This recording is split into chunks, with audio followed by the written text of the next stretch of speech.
Bonjour et bienvenue chez le Doc Mayou. Débat, société, famille, relations. Le Doc Mayou. Voici votre animatrice, Janine Ross, et le psychiatre, Pierre Mayou. Bonjour tout le monde, bon début de semaine. Bonjour, Monsieur Pierre. Madame Janine. Qu'y a-t-il, cher Pierre? Mon pauvre épival, que j'ai décrié comme étant littéralement abusé de façon outrancière en psychiatrie. L'épival, c'est l'acide valproïque, c'est un antiépileptique que beaucoup de psychiatres ont essayé d'utiliser comme stabilisateur de l'humeur. Et il est littéralement pourri comme stabilisateur de l'humeur, n'en déplaise à mes savants confrères. Ce que vous avez dit en ondes et qu'on vous a reproché. Oui. Ça? Okay. Oui. Et ça a été prouvé parce qu'il y a eu des études assez récentes. Oui, aux États-Unis. Mais tu sais pas qu'est-ce qui vient de se passer.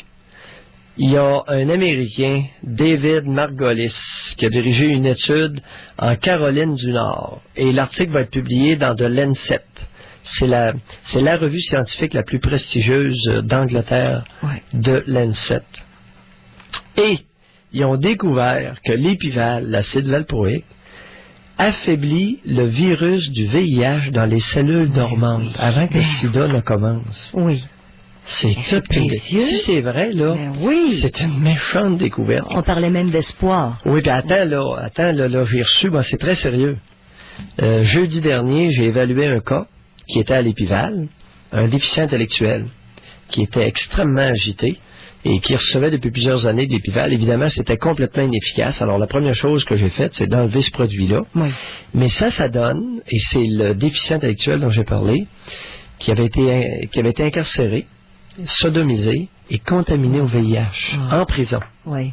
Ça fait que là, dès demain matin, là, je vais le remettre à l'épival, au cas où cette étude-là serait vraie, c'est-à-dire non pas comme stabilisateur de l'humeur, parce que mon petit déficient, il n'a pas besoin d'être stabilisé dans son humeur, il a besoin d'être stabilisé dans son comportement et ses hallucinations. Oui. C'est pas tout à fait la même chose. Mais vous le traitez pour ça, mais l'épival pourrait être réintroduit à la lumière des nouvelles recherches. Oui, et je vais le mettre dans le dossier avec une photocopie de cet article-là qui est paru dans la presse de samedi.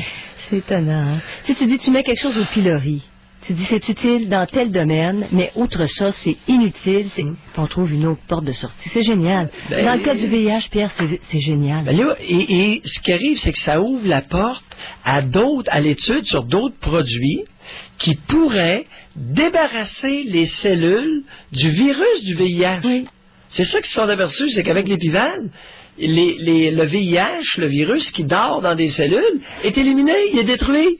Hey, c'est-tu une méchante découverte, toi? Ouais. Alors, rien n'est jamais coulé dans le béton à 100%. Avec un anti-épileptique.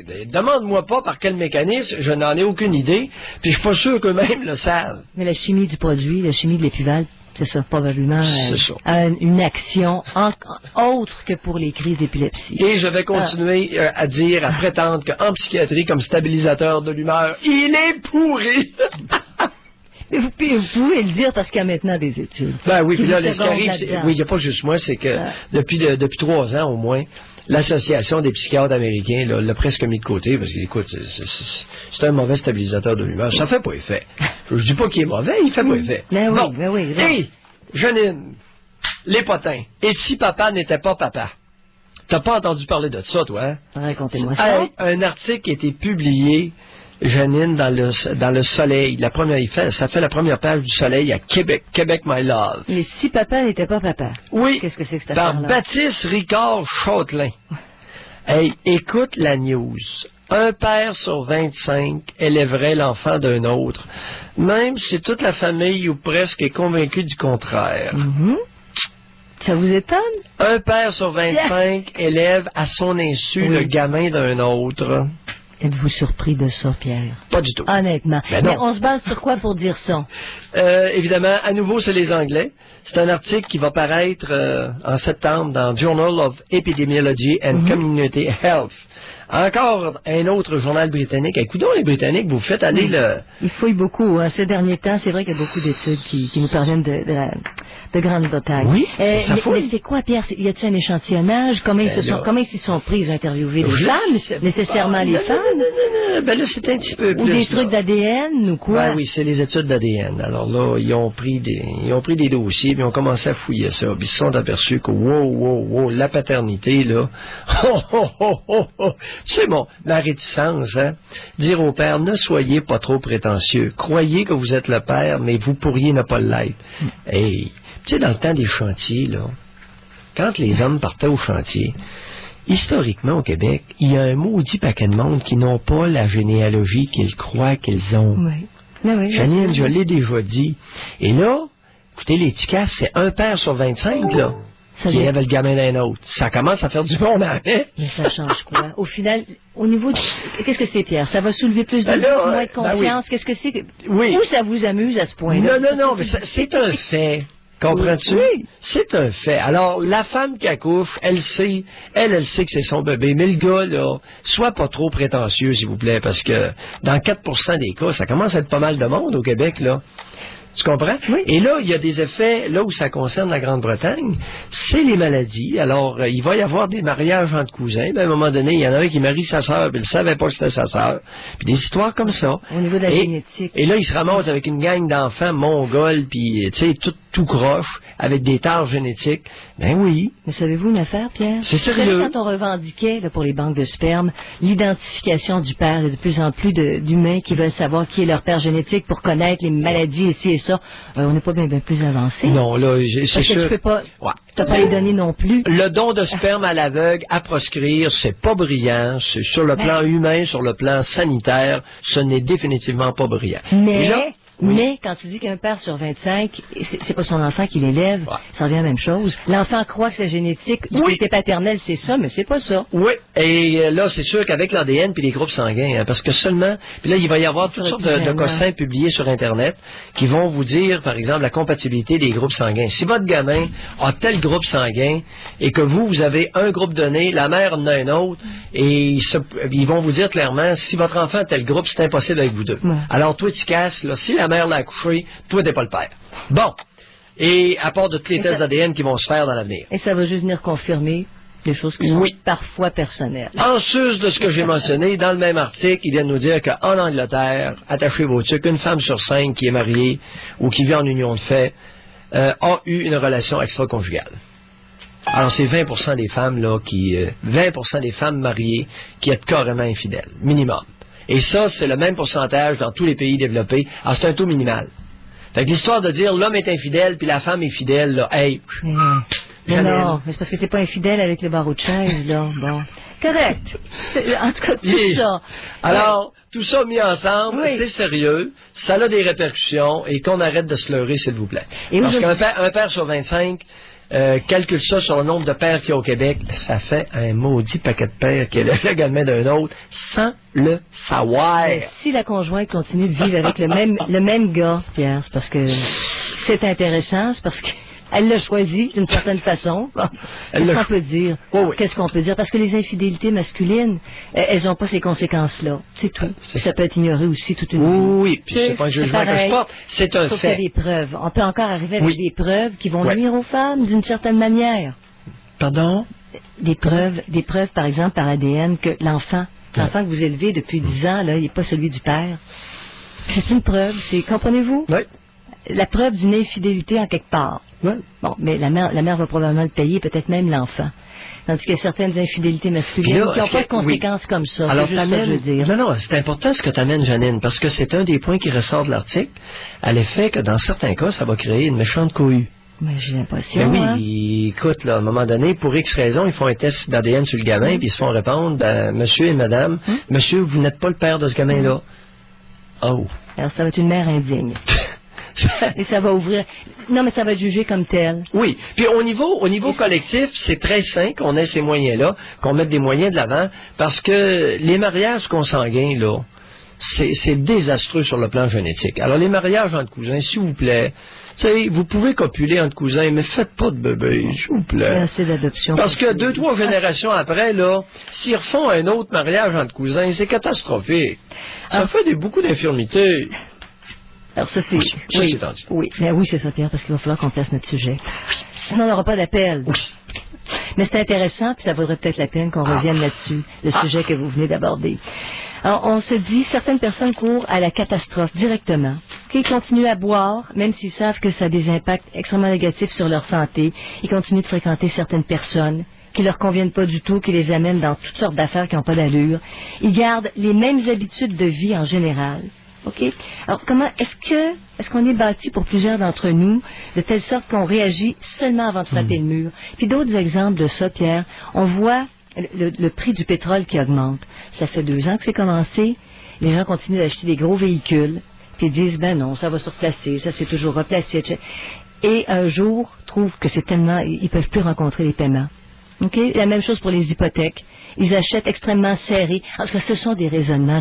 Je donne simplement des exemples. Oui, les taux d'intérêt montent un petit peu. Et puis là, t'es fait, tu peux plus faire tes paiements. Alors, tu cours toi-même à la faillite au lieu de prévoir et dire, bon, je fais un petit coussin ou je prends un peu moins. Et s'il arrive un coup dur. Alors, est-ce que, du côté environnemental, est-ce qu'on attend toujours une catastrophe, être au pied du mur pour réagir? Est-ce que les humains sont conçus comme ça? Est-ce que certains sont conçus comme ça? J'entends beaucoup d'auditeurs, je me fais l'avocat du diable, j'entends beaucoup d'auditeurs te dire, écoute, moi, là, dans ma vie, si je n'emprunte pas, si je ne m'endette pas pour me payer ce que je veux me payer maintenant, il y a de fortes chances que plus tard, je ne pourrais pas le faire. Oui. Il y a ce raisonnement-là aussi qui prévaut chez une partie de la population. Vous avez raison, puis ça devient même une motivation. Oui. Ils vont travailler parce qu'ils sont endettés pour rembourser leurs dettes et tout ça. Oui, mais ce que je veux dire, peut-être un petit peu, là, je vais être sûr d'avoir été bien saisi là-dessus, c'est qu'il y a un bon pourcentage d'adultes qui croient qu'ils n'ont rien à perdre à agir comme tu as décrit. Oui. J'en profite maintenant parce que j'ai des bonnes raisons de croire que compte tenu de mes capacités, etc., qu'à un moment donné, je pourrais pas en profiter. Alors, j'en profite au maximum, même si je vais rentrer dans un mur. Oui.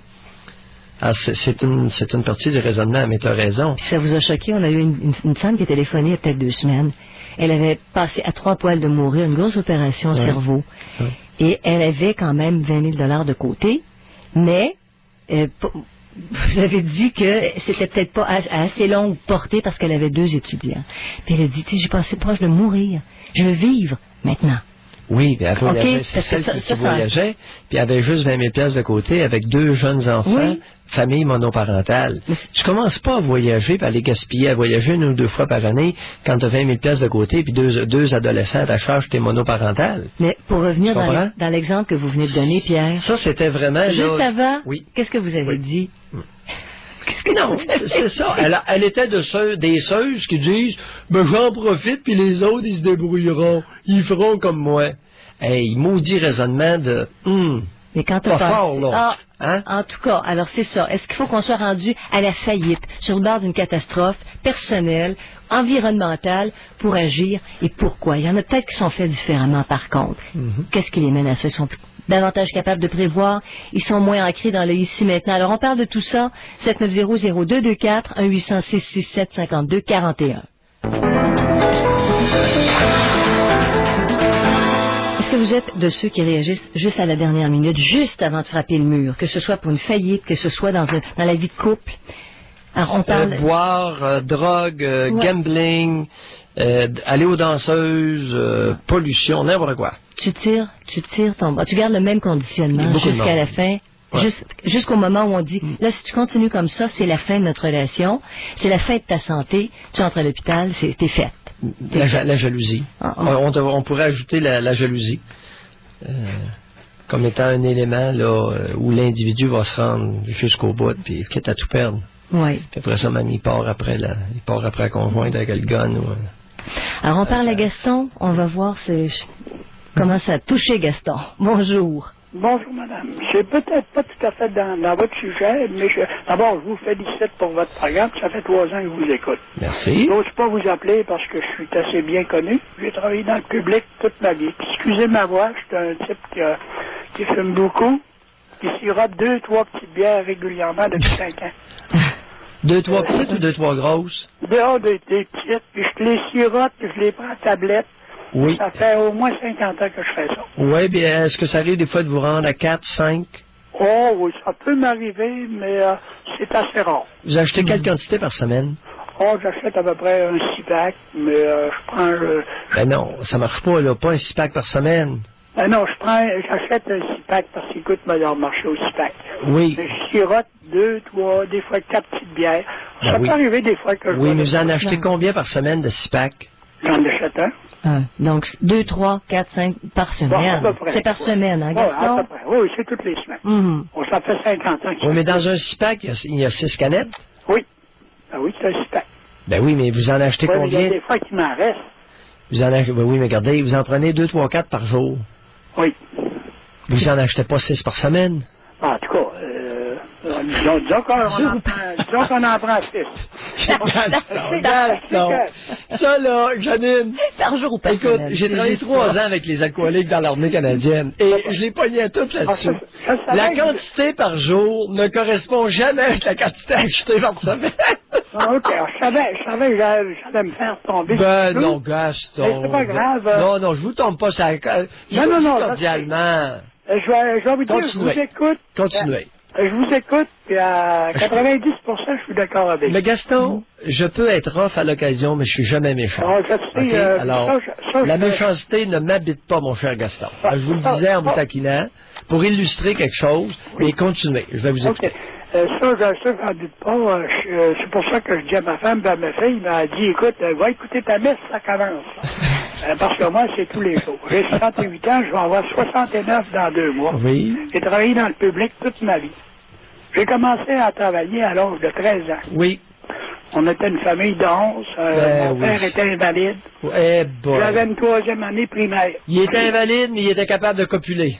Oh, ouais, mais... Mais comment ça se fait qu'il y avait tant d'invalides au Québec, il y avait toutes des grosses familles? Il me semble que quand tu étais invalide, tu ne bandes pas, non? Non. Il était pas capable de travailler, mais il était tout capable de se mettre. Laissez mon père tranquille, c'était un père extraordinaire.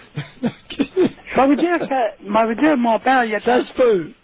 Il y a des invalides qui peuvent avoir de l'allure. Il était assez extraordinaire qu'à l'âge de 12 ans, Oui. je marchais avec lui sur le bord de la traque, Oui. et puis il m'a parlé de la masturbation. Alors, oui, puis il m'a mis en garde, faire attention à ça, puis que c'était normal. Ouais, mais lui, il faisait pas tellement attention aux Non, enfants, mais là. ça, lui, là, écoutez, moi je peux le reconnaître là-dedans, parce que moi, je suis un type qui est fort là-dessus aussi. Ouais, puis je pense que lui... Mais qu'est-ce qu'il y avait comme invalidité?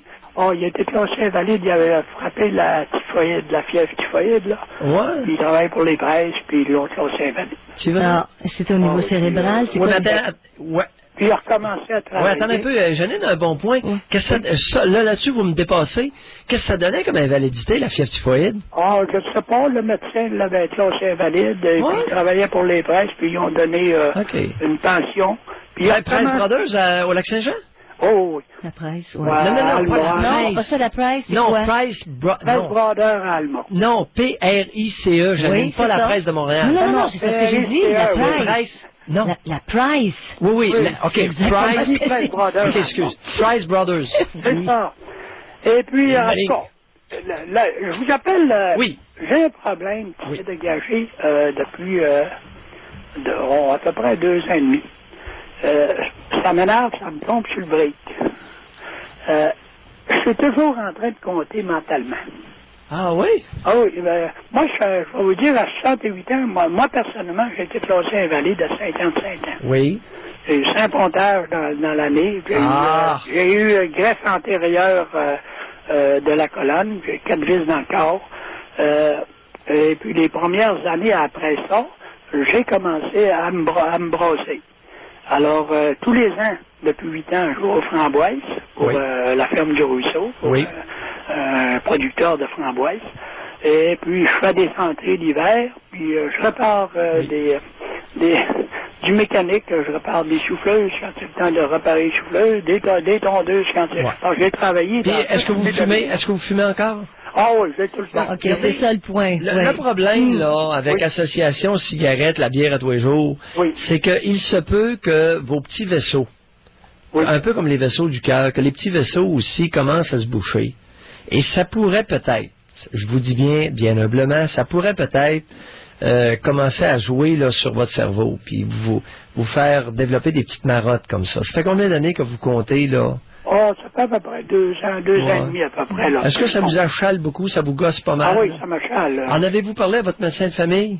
Non, j'en ai pas parlé, parce que un médecin de famille, c'est pas comme vous. J'ai bien confiance en vous. Si vous me consultiez, là, j'essaierais peut-être dans un premier temps une médication qu'on appelle le Seroquel.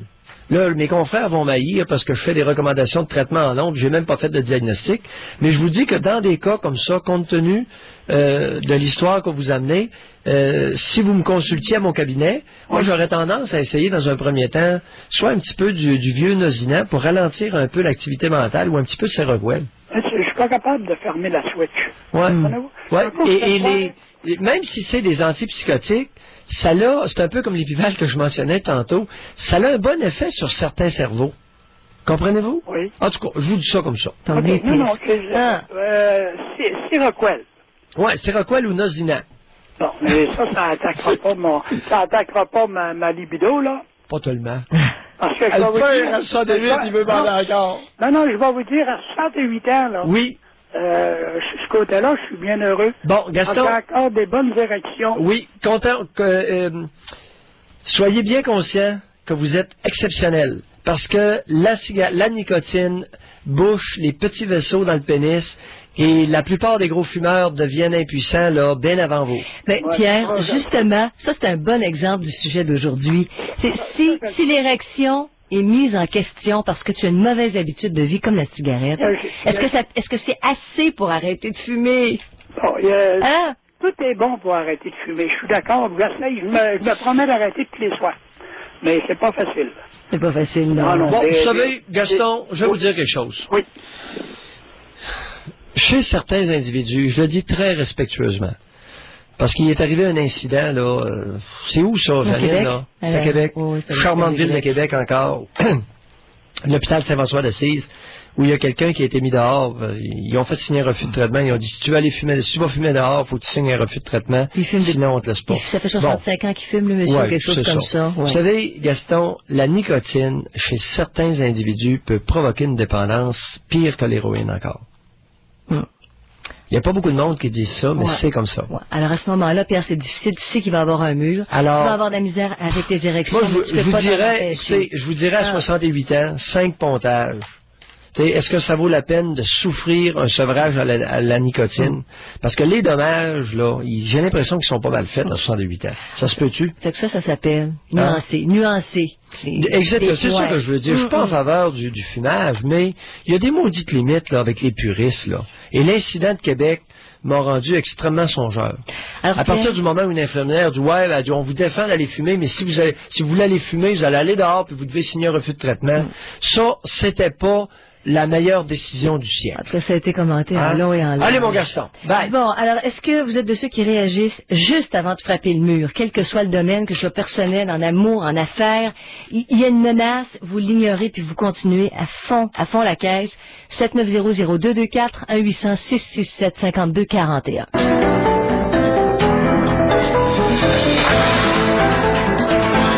Possible de comprendre, est-ce que vous êtes de ceux qui réagissent juste avant de frapper le mur? Pierre, vous avez les gens qui frôlent la faillite. Oui. OK? Ou ils consomment la drogue pendant des années. Ça leur apporte que des problèmes à répétition.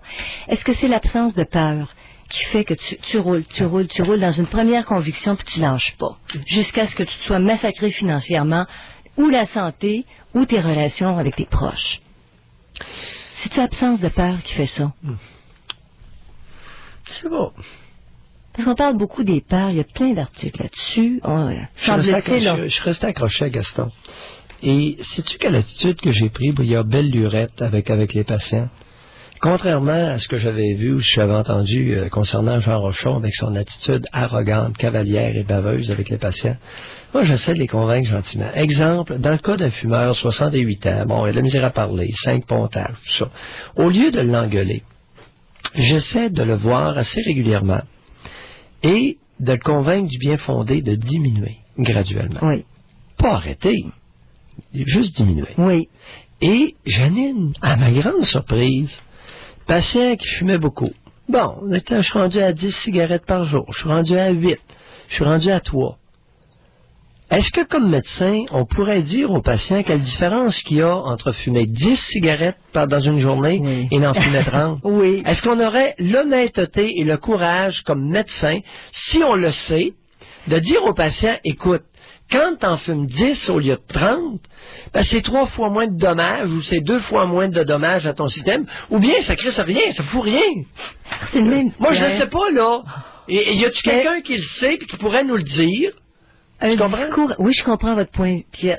C'est intéressant. Est-ce qu'on a nécessairement l'obligation d'aller vers l'alarme, la grosse alarme? Oui, pour faire changer bon, là, tu me touches, les habitudes, ouais. Le maudit langage hystérique québécois, c'est-tu tannant? Mais il émerge, Pierre. C'est épouvantable, il fume. Il en fume combien? 3 paquets dans une journée. Ouais. Je sais, moi j'ai vu mon père fumer 3 paquets. C'est de la boucane en sacrament. Oui. Viens pas me dire qu'il fumait 3 paquets, puis il est mort en 81, puis il en fumait 10. Je pense qu'il y a une différence entre 3 paquets et 10. Ça se peut-tu? Au niveau des dommages, bon, on peut présumer que oui. C'est-tu une affaire? À un moment donné, on l'a pas écœuré avec ça. Parce que, écoute, il a à peu près tout fait dans sa vie. Puis il y a des choses, des gestes ultra courageux. Arrêter de fumer, il n'était pas capable. Oui. On l'a pas écœuré avec ça. Bon, alors ça, c'est un point de vue qui est intéressant. Oui, le degré à 10. Des fois, il fumait 8-10. Hey, c'était pire de mon paquet. Alors, on parle... D'accord pour le mur, là, mais on peut-tu être censé et utiliser un langage autre qu'un langage maternant, infantilisant et hystérique? Il émerge beaucoup, Pierre, des recherches, les scientifiques, qui vont lancer des grands cris d'alarme à un moment donné. C'est pas juste féminin, là, je pense que c'est un discours... Non, mais l'hystérie, il y a beaucoup d'hommes féminisés qui adoptent les attitudes féminines et développent un langage hystérique, particulièrement parmi les médecins, les hommes médecins. Ou pour arriver ils sont à capables des buts. d'être hystériques, rien qu'en masse. Mais Pierre, est-ce que c'est pour arriver à des buts? Finalement, quand on dit on veut diminuer les budgets de santé, on y va avec la grosse alarme. Alors, on parle à Adrien. Bonjour, Adrien. Ouais, t'es libre aujourd'hui. Pour vous placer un peu, moi, je vous avais déjà appelé. Mon père, c'était un enfant du Plessis, puis il avait un peu de difficulté, tout ça.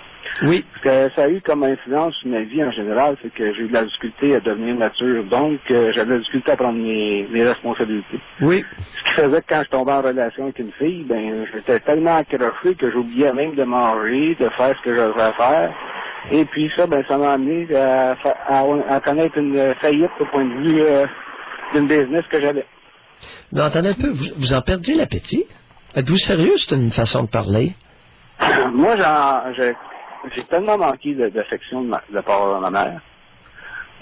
La sécurité de base a tellement pas été établie à ce niveau-là, oui, que quand je suis en amour, ben moi, c'est vraiment maladif, en ce sens que j'oublie de manger, j'oublie même de travailler, j'oublie de faire des choses quotidiennes. Vous êtes presque dangereux. Quel âge avez-vous, Adrien? J'ai 40 quelques années. Oh, ouais. Et tout ça, Adrien, pour pas manquer une seconde avec la personne qui est l'objet de votre amour. Exactement. Mais ça, par contre, maintenant, j'ai beaucoup travaillé sur moi-même. J'ai fait. Non, attends un peu avant d'aller sur le travail sur soi, là. Parlez-nous donc de la sexualité avec l'être supposément aimé. Moi, je suis de retour de la sexualité, je ne vais pas s'arrêter. Je vais toujours qu'elle fait coucher à côté de moi. Je la suivais partout à l'époque. J'étais très contrôleur. Et toi, vous êtes carrément dangereux pour une femme. C'est même pas comique, là. Non, si vous arrêtez de manger, arrêtez de travailler pour être... Hey, vous êtes comme un pigeon, là. Ouais, mais j'ai fait de la thérapie, moi, depuis ce temps-là. Ouais, vous faites de la thérapie, là. Mais ça a l'air d'avoir, en tout cas, ça a aidé un peu. Ça a beaucoup changé, là. Ouais, mais écoute, ça a beaucoup changé parce que vous avez vieilli, pas à cause de la thérapie. Mais même là... Ouais, mais j'ai fait vous êtes pas des groupes anonymes. Pardon? J'ai fait des groupes anonymes. Oui, puis vous continuez à en faire? Je continue à en faire. Je vous suggérerais de vous tenir de loin des femmes, bateau. Pas de vie commune pour vous, hein? J'ai trouvé un psychologue. Oui, ouais. Qu'est-ce que vous faites dans la vie, là? Ben là, je travaille sur la route. Oui, OK. Vous êtes représentant ou? Non, mais je veux quand même pas dire... OK, correct. Pour pas être identifié? Exactement. OK. Fait que maintenant, ben, c'est sûr, comme on me dit, ben, tu vas pas être en couple, mais c'est bien difficile parce que moi, je suis un fils unique, là, mes parents sont morts, j'ai plus personne alentour de moi, fait que c'est sûr que j'ai des groupes anonymes, mais il manque la base même. Tu sais, vivre en couple, c'est quoi au juste? C'est de pouvoir vivre, d'échanger avec quelqu'un, de pouvoir de pouvoir être avec quelqu'un, d'échanger, est-ce que vous fréquentez quelqu'un actuellement? Est-ce que vous fréquentez quelqu'un actuellement? En ce moment, oui. Bon, vous la fréquentez? Ça fait combien de fois? Combien de temps, c'est-à-dire? Au moins 6 mois. Ça fait 6 mois que vous la fréquentez? Qu'est-ce qu'elle fait dans la vie, cette femme-là? Pour l'instant, c'est sur l'aide sociale. Elle est sur l'aide sociale. Quel âge a-t-elle? À peu près la même âge que moi. Une quarantaine d'années. Puis vous entendez bien ensemble? Oui. Vos projets, c'est quoi? Mais elle avait seulement l'amitié. Moi, j'aimerais plus que ça. Mais... Attendez un peu. Elle veut seulement l'amitié? Oui. L'amitié et un peu d'argent? Hein? L'amitié et un peu d'argent? Non. Non? Pas d'argent. Juste l'amitié? Oui. Elle veut juste l'amitié. Est-ce qu'elle a des enfants? Non. OK. Sans enfants. Avez-vous une vie sexuelle avec elle? Non. Pas de vie sexuelle? Elle dit vraiment amitié, c'est ça? Dans le sens strict, Adrien? Elle veut pas de sexe avec vous? Non. Et vous fréquentez à quelle fréquence? Au moins 2-3 fois par semaine. Puis vous faites quoi quand vous êtes ensemble? Qu'est-ce que vous faites quand vous êtes ensemble? Excusez, là, je suis dans le trafic, Que faites-vous lorsque vous êtes ensemble? Bon, on va surtout à des regroupements chrétiens, à NES, et on fait aussi du mouvement anonyme ensemble. Les regroupements chrétiens? Les regroupements chrétiens, c'est à ça que votre thérapie vous a mené? Le frère beau succès, vos thérapies. Allez voir des psychologues pour se ramasser avec des groupes de sauter sur le crâne, là. Et c'était des belles interventions. Vous ne croyez pas à la religion, mais si il y en avait qui ne croyaient pas à la religion. C'est pas que j'y crois pas, c'est que c'est source de conflit et de guerre. Je sais que dans mon cas, avoir une puissance supérieure, ça m'a été beaucoup de... Excellent. Oui, je comprends. Il faut que je me raccroche à quelque chose. Alors continuez à aller au regroupement chrétien avec cette femme-là, puis on vous souhaite bonne chance. Si c'est le maximum que vous pouvez vivre dans la vie, ben, coudonc, qu'est-ce que vous voulez qu'on vous dise? Mais Adrien s'attendrait à quelque chose d'autre avec cette personne-là? Vous voudriez que ça aille plus loin, puis comment vous acceptez le fait? Admettant que ça aille pas plus loin que l'amitié, comment vous vivez ça, Adrien? C'est sûr que j'aimerais ça, mais je sais qu'il faut que j'y aille tranquillement, il faut que je fasse attention au fait que je peux m'accrocher comme je me suis déjà accroché dans le passé. Oh oui, vous êtes un sujet à haut risque. Est-ce que ça a mal tourné? Comment ça finissait les relations précédentes? Disons que chacun prenne à son côté. Non. Bullshit. Comment ça a fini? Est-ce que vous faites des menaces, harcèlement, téléphone? Non, j'ai jamais fait ça. Aucun comportement comme ça? Non, aucun comportement comme ça. Puis ça, justement, parce que j'ai une puissance supérieure. Ça vous aide. Moi, c'est Dieu qui m'empêche de faire des choses comme ça parce que je peux pas... Dieu vous empêche de faire des choses comme... Comme le fait de menacer quelqu'un, d'apporter l'atteinte ou d'une façon dangereuse à la vie de quelqu'un, ou même d'en prendre à ma propre vie. Alors, si Dieu n'était pas là, vous essayeriez de tuer quelqu'un ou de vous suicider, c'est ça que vous voulez nous dire? C'est pas ça que je vous dis, mais ça me permet d'avoir une force sur laquelle je peux me reposer. Une pierre angulaire, si vous aimez mieux. Oui. Mais sans être rendu, est-ce que vous seriez capable de vivre avec ça, sans les groupes de soutien et tout, là? Seriez-vous capable? Je ne sais pas en quel état psychologique c'est s'il n'y avait pas des groupes de soutien comme ça. Et puis, ça, vous l'avez souvent mentionné, les groupes de soutien sont aussi précieux. Oui, Adrien, je comprends ce que vous dites, je suis très sensible à ce que vous dites. D'un autre côté, est-ce qu'on fait une race, est-ce qu'on fait un peuple avec des individus qui se reposent sur Dieu? Au moins, il ne tape pas sur les autres. Au moins, il est capable, ça lui donne une soupape pour se contrôler. Non, je comprends le moins, mais comprenez que... Est-ce que il y en a pas beaucoup dans votre cas, ou s'il y en a beaucoup, Adrien? Il y en a beaucoup. Alors, s'il y en a beaucoup, on fait quoi collectivement avec beaucoup de monde comme vous? On va progresser comment dans notre société? Premièrement, c'est que je dirais qu'au niveau des enfants, c'est là que ça commence tout le background. C'est donner l'affection à des jeunes enfants, c'est là qui est important, c'est là qu'on bâtit la sécurité de base. La sécurité de base chez un individu, c'est pas bien conçu en l'enfance, c'est sûr que ça va se répercuter sur le reste de sa vie. Allez, Adrien. Merci, Adrien, de votre appel. Alors, pour ceux qui réagissent juste avant de frapper le mur, faites-vous partie de cette catégorie-là. Il faut qu'il arrive une catastrophe, ou juste avant que la catastrophe arrive, là, vous faites des changements de comportement, des prises de conscience. Alors, 790-0224, 1-800-667-5241. Devant une catastrophe annoncée, est-ce qu'on réagit juste avant de frapper le mur? Puis Pierre, on pourrait quasiment faire un lien avec la publicité qui vient de passer. C'est les signes avant-coureurs, quelqu'un qui est suicidaire, fais-tu quelque chose? Ou si t'attends qu'il y ait une catastrophe? Ça pourrait même se poser dans un contexte comme ça. Oui, tout en réalisant du même souffle que les préventeux, à date, ont quasi tous échoué de façon lamentable. Pourquoi? Parce que c'est pas initié par la personne qui est dans le trouble. Les préventeux des accidents de la route, échec lamentable. Les préventeux du suicide au Québec, échec lamentable. Les préventeux de n'importe quoi, je t'assure que la prévention, elle vole pas haut. Bon, alors, et elle n'est pas tellement efficace, chère Janine. Donc, c'est dans la balle de celui qui vit les problèmes. Ouais. Alors, on revient à ça aujourd'hui. Correct. La prévention par la SAC, puis la prévention par l'Auto-Québec, puis ces gugus-là, à date, est-ce qu'on convient que, en fin de semaine, 8 morts chez les routes, les préventeux, ça fait combien d'années qu'ils se font aller le clapet puis qu'ils mettent des gros montants d'argent là-dedans? Ça se passe dans les mains du conducteur. OK? Bon. OK? Et par rapport à réagir quand il y a une catastrophe qui s'en vient, c'est toujours dans notre cas, à nous, individuellement. Oui. Je te dirais que la prévention, sans maturation d'une collectivité, est vouée à un échec lamentable. Donc, elle va frapper que les gens qui sont matures. Elle ne frappe rien, ils n'en ont pas besoin, c'est ça que j'essaie de te dire. On met l'accent sur des gugus qui sont zéro en efficacité. La prévention, sans maturation d'une collectivité, est vouée à un échec lamentable. Dixit Mayou, on la retient. On la retient, puis on parle à Jaco. Bonjour, Jaco. Bonjour à vous deux, ça va bien? Oui, bonjour, Jaco. Moi, là, c'est intéressant ce que vous venez de dire. Parce que moi, là, en ce moment, je viens de finir aujourd'hui, si vous voulez, là, mon autodestruction. Ça m'a pris 3 ans. Ah oui? Allez, expliquez-nous ça. Oui. Il y a 3 ans, moi, j'ai vécu une séparation. Oui.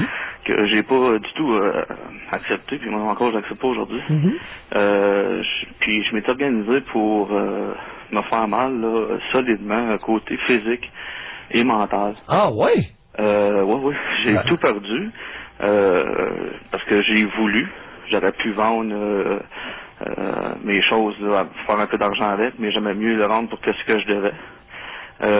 Ensuite de ça, je m'ai ramassé dans un appartement à peu près de 600 pieds carrés avec mes 2 ados. Puis je pouvais me payer quelque chose de plus grand que ça, mais je faisais de l'apitoiement. Tu bête! Vous n'avez pas trouvé une bonne femme pour vous consoler? Habituellement, il y a beaucoup de bonnes femmes au Québec. La bonne femme québécoise aime bien ça, des petites bêtes comme vous. Peut-être eu la sagesse de faire son chemin à lui, par exemple? C'est ce qu'on va savoir? C'est ça. Moi, je me fait souvent dire que j'étais pas autonome. Puis je me suis dit, bon, ben, fuck, je vais l'être autonome. Je vais... mais entre ça, je me suis encore détruit. Puis, mais la preuve, c'est que c'est ça. Aujourd'hui, moi, je vous écoute constamment. Puis aujourd'hui, j'ai écouté votre sujet, je me dis, wow, c'est toi, c'est moi. Parce qu'aujourd'hui, je suis en train de vider mon appartement, j'ai plus d'appartement. Mais c'est pas parce que je peux pas m'en payer un appartement.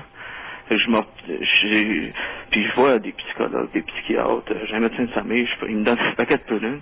Puis eux autres, ils peuvent pas m'aider. Ben voyons, vous! Ils sont donc bien pas bons, ça maudite gang-là! Oui, c'est... Sérieusement, par exemple... Psychologue, psychiatre, médecin de famille, personne ne peut vous aider. Hey, vous devez avoir un sacré problème! Ben moi, je pense... Contez-moi ça! Moi, je pense que c'est à cause que c'est moi ici qui veut pas s'aider. Non. Oui. Ouais, hein? Puis aussi, je pense que c'est plus avec un affaire de me punir. Ah oui?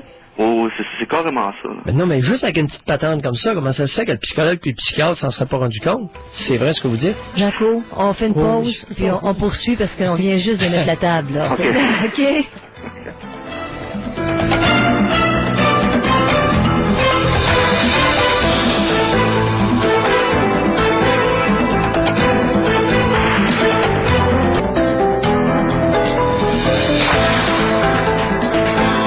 continue de parler à Jaco. Jaco, on vous a dit que vous n'étiez pas une personne autonome. Vous êtes allé voir des psychiatres, des psychologues, des bons. Puis aujourd'hui, vous nous dites, est-ce que c'est parce que je me punis ou quoi? Parce que vous quittez votre appartement, vous n'avez plus d'appartement, là. Oui, mais c'est pas juste le fait de l'appartement, c'est le fait que dans les 3 dernières années, j'ai rien fait. Quand je dis rien fait, c'est que j'ai pas travaillé. J'ai pris 60 livres. J'ai fait une thérapie là, qui vient juste de finir. Puis là, ben, j'ai pas rien fait pour m'aider. Pour aider ma situation. Alors, votre thérapie m'inquiète, ça commence à me gosser, là. Ben, ça, de ton avis, je suis sûr. Vous dites, j'ai rien fait, j'ai pas travaillé, j'ai pris 60 livres, j'ai suivi une thérapie, puis la thérapie est finie. Oui. Oui. Avez-vous, c'est quoi le côté positif de tout ça, là, les pilules puis les thérapies? Le côté positif. Ben, je pense que j'ai appris à me connaître.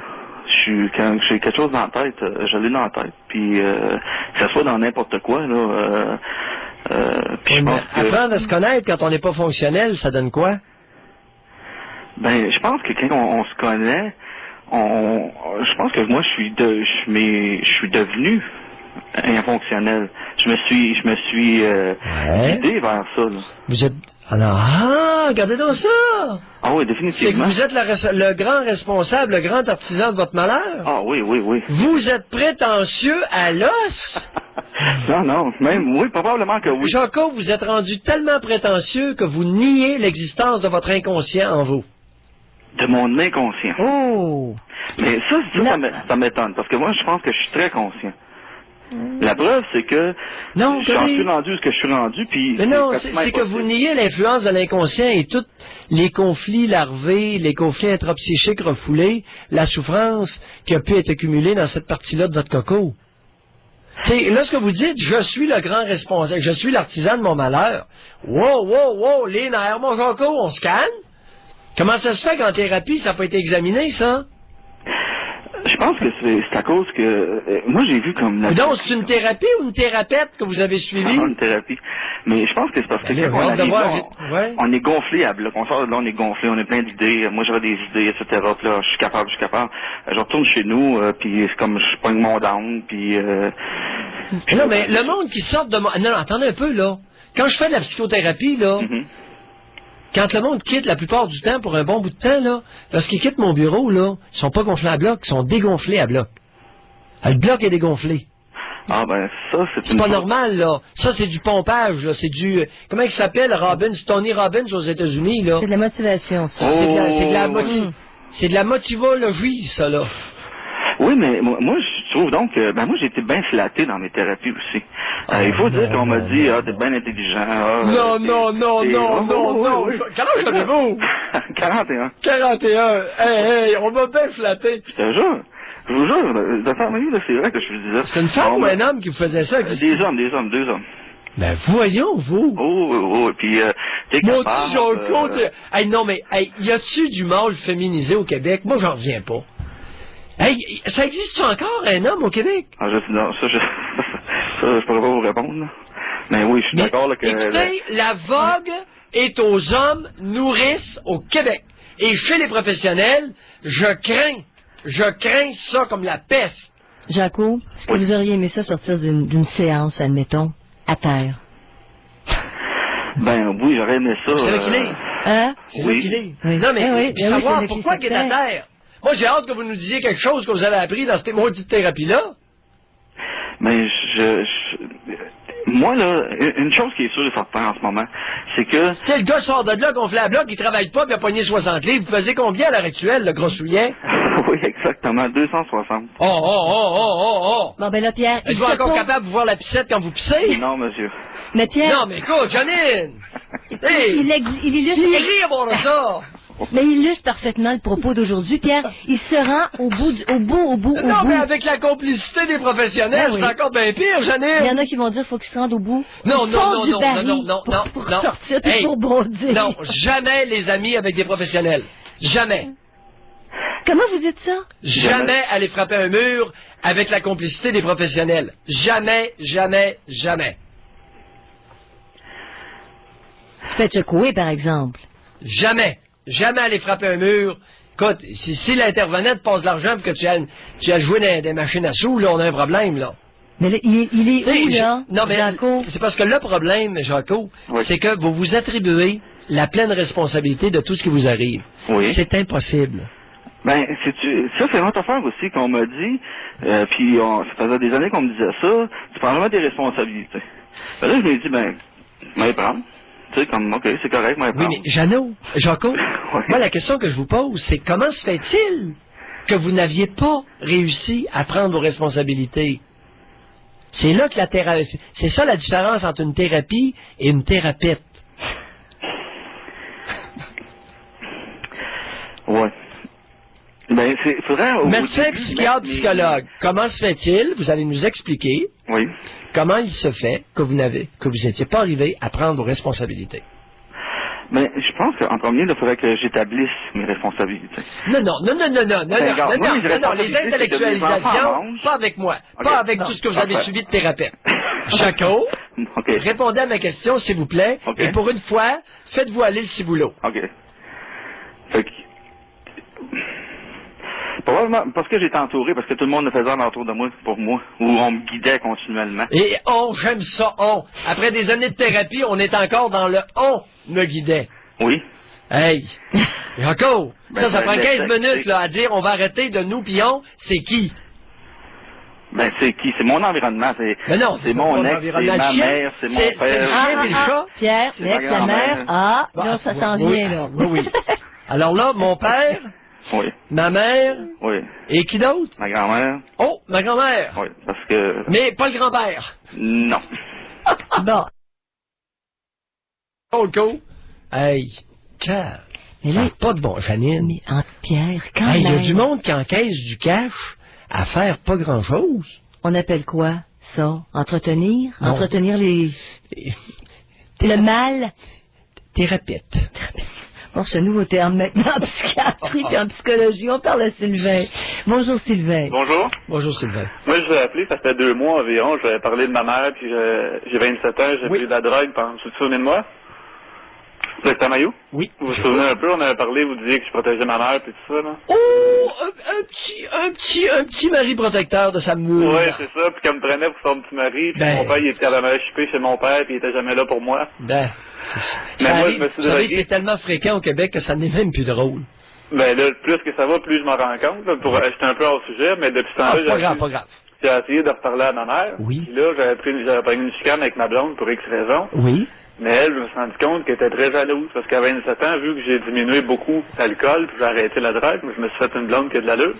Puis elle est jalouse, puis elle se dit, ben c'est pas le pire. Fait que ça va loin en tabarnouche, elle a perdu son mari, tu sais. Attendez, Sylvain, Oui, c'est tellement fréquent de ce que vous venez de dire, là. oui. C'est qu'il y a beaucoup de mères qui vont plus ou moins consciemment inciter leur garçon, leur petit mari préféré, à prendre alcool et drogue. Et quand le jeune, effectivement, comme vous, arrête de boire et de se droguer, la mère est en beau ciboulot. C'est ça parce que je profitais, mais ça, c'était pas Devrait. correct, je profitais d'elle, par exemple, elle a payé pour moi, mais elle savait que je faisais avec l'argent. Ben oui, elle payait votre stock. Elle était complice. T'as de fortes chances que si ton gars est dopé, il va rencontrer des personnes qui Ben ne conviennent pas. Ben oui. Alors là, pas le gars arrête de boire, il arrête compétition. de se droguer, qu'est-ce qui va se produire? Il va rencontrer, il y a beaucoup plus de chances de rencontrer une femme qui a de l'allure. Mais c'est ça, mais elle a Puis fait là, la la bonne mère. femme vient en beau. Parce que là, Ouais. elle le sait, il copule avec la blonde. Il est infidèle. C'est ça, puis elle me sauvait tout le temps. Elle disait, pauvre toi, mais gars, je t'ai sauvé encore, en me donnant de l'argent, mais elle me sauvait pas, elle me nuisait. Moi, je lui disais que je me drogue. Au moins, j'étais honnête. C'était pas mieux, là. J'arrivais, je l'ai bien raide à la maison, puis elle me disait, ben, tu veux-tu de l'argent pour demain? Si vous saviez, À 25 ans, ça. si vous saviez comment le pattern que vous rapportez est fréquent au Québec et en hausse croissante et alarmante. Mais elle aurait dû me protéger, puis dire, arrête de te droguer, puis après ça, on verra pour l'argent, non? Ça aurait été moins confortable, mais ça aurait peut-être porté fruit.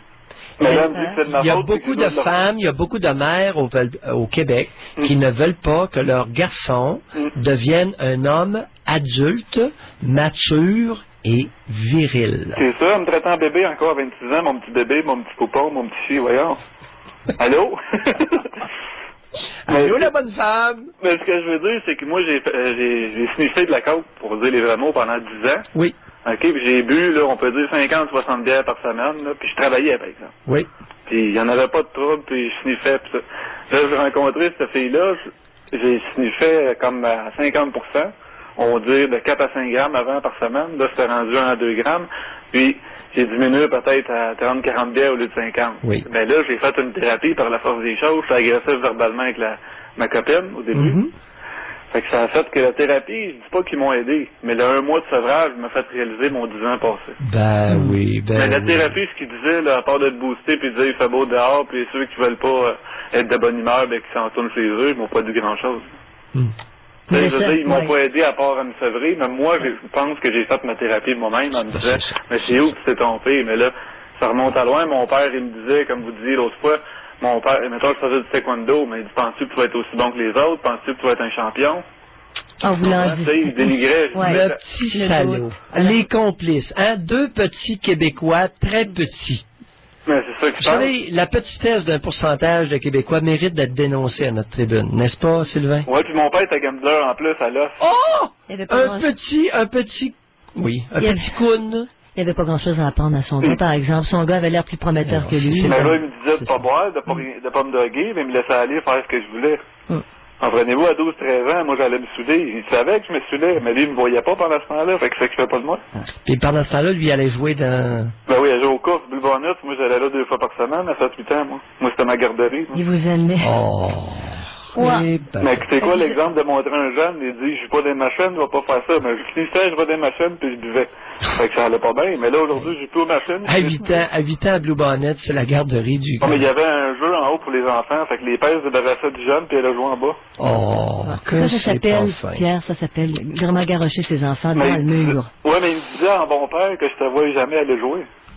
Ben oui, fais pas ce que je fais. C'est pas vrai. L'hypocrisie est une attitude féminine qui a été adoptée par un gros pourcentage d'hommes. Oh, mais il était féminisé, d'après moi, beaucoup, parce que sa mère, elle l'a castré, là, comme qu'on disait l'autre fois. Elle l'a faisait sur ses genoux à 35 ans, je sais pas si c'est normal, là. Allô? C'est pas, hein? C'est avec ça qu'on fait un peuple fort. Aïe, Sylvain. C'est ça pour dire qu'aujourd'hui, là... Merci d'avoir rappelé. Lâchez pas. Vous êtes parti sur une veine.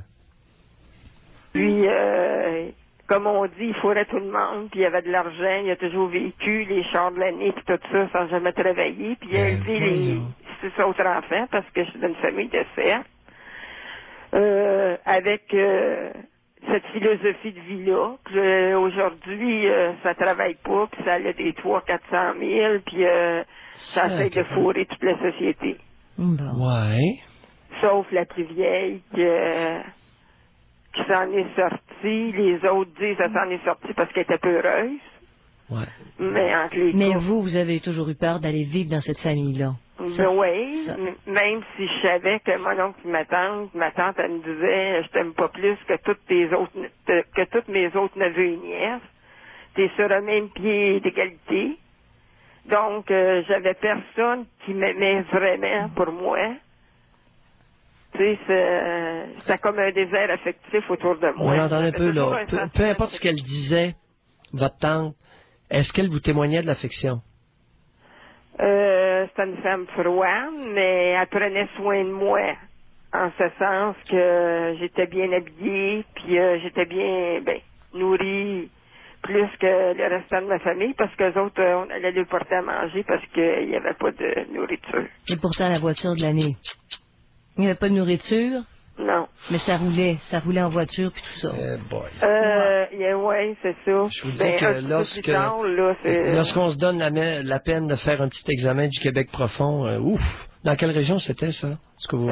moi, c'était à Montréal. Mais eux autres, c'était à Saint-Barthélemy. Ouais. Puis ma tante, c'était des exigences élevées. J'ai toujours été première de classe, jamais deuxième, au primaire, au secondaire, puis... toujours les exigences élevées. Vous avez terminé quoi comme scolarité? Cégep. Tandis que les autres, c'est des 5e, des 6e années. Oui, mais puis après le cégep, qu'est-ce que vous avez fait? J'ai travaillé à l'hôpital. Comme? Technicienne en radiologie. Technicienne en radiologie. Puis quand j'ai arrêté, j'étais plus capable d'appeler les patients à cause de ma voix. Comme... C'est intéressant. Ouais. Jusqu'où peut aller la souffrance accumulée? Couper la voix. J'étais plus capable de me répondre au téléphone, rien. Ouais. Ça, pas d'air, pas de force. Non, pas, un sanglot. Ben oui. J'ai essayé d'aller dans... Vous savez, dans votre cas, il m'apparaît assez clair que votre difficulté à parler, d'ailleurs, la première fois où ça a apparu là, dans notre conversation, c'est lorsque vous avez dit ma mère. Et c'est comme s'il y avait eu un début de sanglot qui a sorti en disant ma mère. C'est parce que non seulement ils m'ont pas gardé à 6 mois. Réagissez à ce que je viens de dire. Oui. Qu'est-ce que je viens de dire? Un début de sanglot quand j'ai dit ma mère. Vous l'aviez très bien entendu? Oui. Qu'en pensez-vous? Ben, c'est certain, c'est parce qu'elle m'a fait du tort tout le long de ma vie après. On aurait dit qu'elle m'aimait pas comme une bonne Québécoise.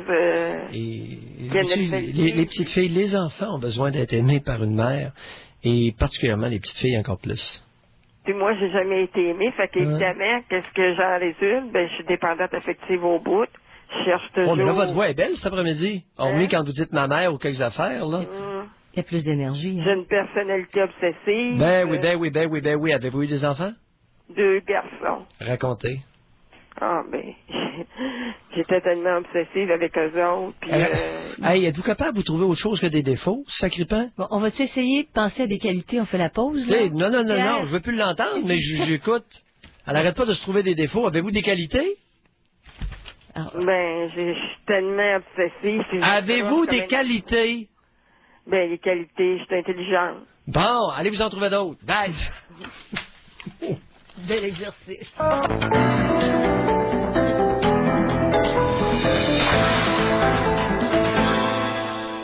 Alors aujourd'hui, notre sujet, juste avant de parler à Éric, juste recentré, là. Pierre, quelqu'un qui fait une thérapie, qui se décide finalement à faire une thérapie parce qu'il a piqué du nez. C'est le fameux mur dont on parle depuis le début de l'émission, là. Est-ce que vous êtes de ceux qui, devant une catastrophe annoncée, vont réagir juste à la fin? C'est la même chose, il y a des gens qui finissent par se sentir tellement mal que là, ils décident de faire quelque chose pour eux-mêmes. La souffrance est telle, alors, il faut-il attendre qu'on frappe un mur pour vraiment accepter d'aller aussi loin qu'il va falloir pour s'en sortir? Alors, on parle à Éric. Bonjour, Éric. Bonjour, moi... Bonjour, Éric. Bonjour, docteur Mailloux.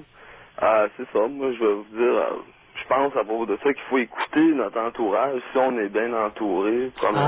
Merci de la subtilité. Parce que... Écoutez l'entourage seulement si l'entourage a de l'allure. C'est ça. Les entourages qui ont de l'allure au Québec, ça pleut pas. Non, mais c'est ça, tu sais, faut vraiment écouter ceux qui veulent notre bien, parce que là, comme moi, je me suis fait dire, tu sais, par ma copine, je me suis fait dire, tu sais, retourne aux études, fais ce que t'as à faire, tu vas avoir un meilleur salaire, pis tout ça. Puis moi, ben, je me plaignais, puis je faisais le plaignard, puis là, ben, à un moment donné, j'ai commencé à tout vendre mes affaires parce que ma job payait pas assez. Fait que j'ai presque tout vendu mes biens, puis au pawn shop. À un moment donné, j'étais presque rendu au point de vendre les biens de ma famille. Fait que là, c'est là que j'ai... Et pour faire quoi avec l'argent, Éric? Racontez. Moi, c'est ça, je suis pas un ex, là, je suis encore un toxicomane, là, je m'en vends des intoxications demain matin. C'est ça. C'est à mon propre gré. Oui. Fait que vous êtes rendu au mur, là. C'est ça, Éric? Ouais, ben c'est ça, au lieu de planter dedans, j'ai décidé de... À part vendre les affaires, puis venir sur le point de vendre les affaires de la famille, avez-vous vendu certaines choses à votre blonde? Non, ça, j'ai jamais vendu, c'est bien à elle, mais admettons que je dis pas que j'ai jamais triché et pris quelques dollars dans son sac à main. Vous avez volé quelques dollars. Vous n'avez pas triché, vous avez volé. Ouais, c'est ça, j'ai volé de mon propre, avec ma propre tête, là. Ouais. Fait que là, demain, vous rentrez en désintox? Ouais, ça s'appelle Gélinex, en OK. Vous vous droguez à quoi? Moi, c'est pas mal n'importe quoi. Speed, des drogues pour les raves, là, pour tenir la nuit debout. Les méthamphétamines, puis toutes ces cochonneries-là? Ouais, ces cochonneries-là, trop pas bonnes. L'ecstasy. Ouais, puis je me drogue en plus de cigarettes puis de toutes les autres consommations. Non, mettons pas tout sur le même pied. La nicotine n'a pas du tout le même effet. Ouais, c'est vrai que ça... Non, écoutez... mais Éric a très bien... Du monde qui vole pour aller se procurer d'acheter des cigarettes, on convient-tu que c'est pas les gens au Québec? Ouais, c'est pas ça qui mouille. C'est pas au même niveau, hein? Oh, non. On mêlera pas les choux et les carottes. Mais Éric a très bien compris le sens de l'émission aujourd'hui, hein? Oui. Parce que c'est exactement ça. Quel âge avez-vous, Éric? Moi, j'ai 22 ans. 22 ans. Ouais. Et vous venez de quel genre de milieu? Un milieu assez... de la classe moyenne, je dirais. Classe moyenne? Ouais. Et moyen dans les aptitudes parentales ou? Ouais, ben c'est ça. J'ai pas vraiment grand-chose à reprocher à ma famille parce qu'ils m'ont toujours, comme je vous dis, ils m'ont poussé dans la bonne direction. Moi, ils m'ont toujours bien conseillé. Je veux dire, tu sais, c'est moi que des fois j'avais des petites tendances à pas marcher straight. Comme Ouais, vous ressemblez à qui pour pas marcher straight? Je sais pas, c'est comme je te dis, j'ai pas d'influence. Ben, c'est sûr que la famille à mon père, il y a juste 2 personnes qui ont réussi, là. Ah oui? Qui ont bien réussi. Les autres? Les autres, c'est du monde qui sont là-dedans, dans le milieu, défavorable. C'est-à-dire, soyez plus précis, pictural, mon cher Eric. Qui sont dans la drogue. Tu sais, Janine, j'ai eu des bons parents, puis ci, puis ça, puis le milieu était favorable, puis j'ai été bien conseillé. Du côté de mon père, c'est une gang de crottés. Mais il a frappé les meilleurs éléments. Est-ce que j'ai mal compris ou si j'ai bien compris? Ben, t'as bien compris, parce que même une de mes tantes, à un moment donné, a failli, à fête de ma conjointe, une complice, elle a dit, on arrête ça au Walmart, 2 secondes, elle est sortie de là avec des affaires volées, tu sais, en courant. Eric, merci. Mais votre motif... Au moins de votre transparence, pour une fois, là, on a quelqu'un qui appelle puis qui est pas un maudit crosseur. Bien sûr. OK, lâchez pas Eric. Bye. Merci infiniment, salut. Bye. Mais il se sent pas bien. Bonne famille, classe moyenne, bien conseillé, une gang de crottés du côté paternel, toute la gang qui ont de l'allure. Mais lui, il veut faire bande à part ou peut-être... C'est rien, sa tante veut entraîner sa copine dans le vol à l'installage. Hey, il n'a-tu du crouton au Québec? Ça va lui demander de la volonté, hein? Pierre? À ce Eric-là, ça va lui demander de la volonté pour non, il est correct, là. Il va s'en sortir. Non, il raisonne normalement. Il est l'élément. Ah, non, lui, là, écoute, il est parti, là. Il va être dur à recruter, là, parce qu'il semble être sur la bonne traque, là. Je vous souhaite ardemment. Oh oui, ardemment. non, écoute, tu l'écoutes parler, puis pas un câble, là. Non. Tu sais, écoute, ma tante est rendue qu'elle recrute, elle essaie de recruter ma copine pour faire des vols à l'étalage. Hey, allô les sautés? Pierre, vous aviez tout à fait bien allô dit. Les crottés? Elle recrute. C'est ce que vous avez dit. Ça, c'est 2 fois. T'en entraînes d'autres dans ton sillon. En tout cas. C'est parce que ce qui est bon, là, chez Eric, c'est qu'il a une capacité, contrairement aux religieux et aux bandits habituels, il a une capacité, il a un sens critique. Oui. Comprends-tu? Oui. Très rapidement, là, en première vue, il essaie d'abrier tout le monde, et rapidement, non, du côté de mon père, il y en a 2 qui ont réussi, puis les autres, des idées droguées, tu sais, puis des voleurs. Alors, il a le sens critique face à ses proches. À 22 ans, là, c'est une sacrée belle qualité, ça. Alors ça augure bien. C'est ce que vous voyez dans son profil. Oui, mais je le il déplorais n'a pas parlé. plutôt. Tu sais, je suis celui qui a appelé, puis là, il dit, ma force, moi, je me repose sur Dieu, puis ça, là, Janine, ouf qu'on n'est pas rendu loin, comprends-tu? Mais Eric, c'est ça, mais il ne nous a pas parlé de ce qui l'a mené. Je veux dire, il rentre en désintox demain matin. Non, mais...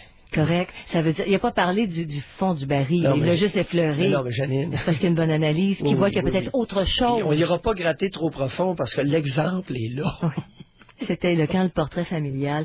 Alors, Pierre, je vais redonner les numéros de téléphone. La tante qui vient recruter la copine pour faire un vol chez moi. Là, ça va faire. Oh non, mais Pierre, votre lapsus, on pourrait le garder. Elle a recruté pour rester dans la croûte. Alors, faut le faire, tu sais. C'est pas drôle. Mais être critique face à un milieu comme ça, comme quelqu'un qui nous avait déjà téléphoné, Pierre, toute sa famille était sur le bien-être social, correct? Et lui disait, quand j'ai essayé de me sortir de ça, c'était extrêmement difficile, j'ai été obligé de couper les ponts. Je comprends. Ça y faisait quelque chose. Regarde, les religions ont ceci en commun, toutes les religions, c'est qu'elles détruisent chez l'humain, annihilent ou bloquent le sens critique. Non, mais ce qui est ça, le sens critique, là, c'est une valeur sûre, c'est une valeur fondamentale, c'est une valeur essentielle à tout être humain. À ne pas détruire, ni par les maudites religions ou gugus de quelque genre que ce soit. Et quand quelqu'un a un petit peu de sens critique, c'est un gros atout. Mais il doit se fier sur lui, Pierre. Il doit se fier que sur lui. C'est ça la force d'un humain. Pas avoir peur de dire, moi dans ma famille, il y a du bon monde, il y a des maudits crottés. C'est ça le sens critique, c'est juste ça. Mais c'est capital. Comment tu veux te protéger si tu vois pas les crottés quand ils sont près de toi? Tu peux établir des allégeances avec les bonnes personnes, ceux qui vont te permettre d'aller un peu plus loin. Tu es capable de repérer. Ben, c'est tout ça, c'est juste ça. Oui. Alors, 790-0224. J'ai bien aimé celle-là. C'est lapsus. Alors, on a quelques circuits qui sont actuellement disponibles. Alors, 790-0224, 1-800-667-5241. On se demande, à l'exemple de Eric, est-ce qu'il faut vraiment être rendu face au mur, soit dans la drogue, soit face à une faillite pour réagir et dire, hey, wow, je fais une analyse et je fais quelque chose. Alors, faut-tu frapper un mur?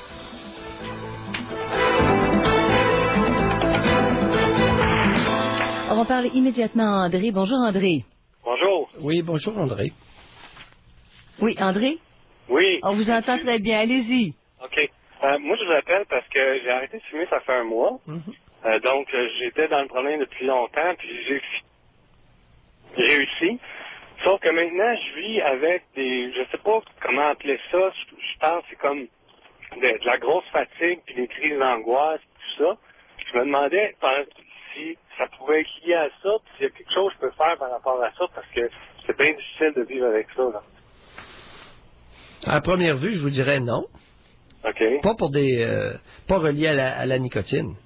OK. Maintenant, vous pouvez être fatigué pour mille et une raisons, puis une petite crise d'angoisse, là, c'est intéressant, ça. Quel âge avez-vous? Ben, j'ai 30 ans, puis 30 ans.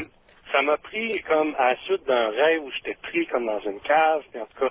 Puis là, j'angoisse sur plein d'affaires. Aussitôt, je pense à plein de choses, s'il pourrait arriver quelque chose à ma fille, puis je viens avec des sueurs froides, c'est super difficile, je sais pas comment l'expliquer vraiment. Puis la seule chose que je voulais voir qui avait changé, c'est que j'avais arrêté de fumer. Non, il s'est passé autre chose. Là. C'est que vous voyez pas grand-chose, parce que la boucane, vous voilez ça avant, mais il y a d'autres choses. OK. Un psychanalyste vous écouterait et soupçonnerait chez vous un problème avec la gratification orale. À partir du moment où vous avez cessé de gratifier votre trou, l'angoisse vous a pris. Alors, parlez-nous de votre trou, qui est la bouche.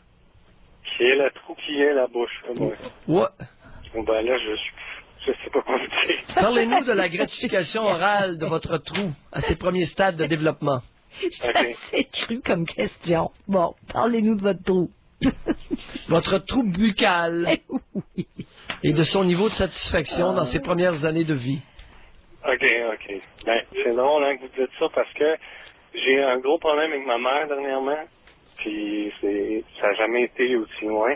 J'ai acheté une maison, j'ai fait un petit logement en bas pour qu'elle soit bien, tout ça, puis à partir de là, elle s'est mise à chicaner avec ma blonde, puis à un point tel que j'étais obligé de comme couper le lien, d'arrêter de pas parler, tout ça.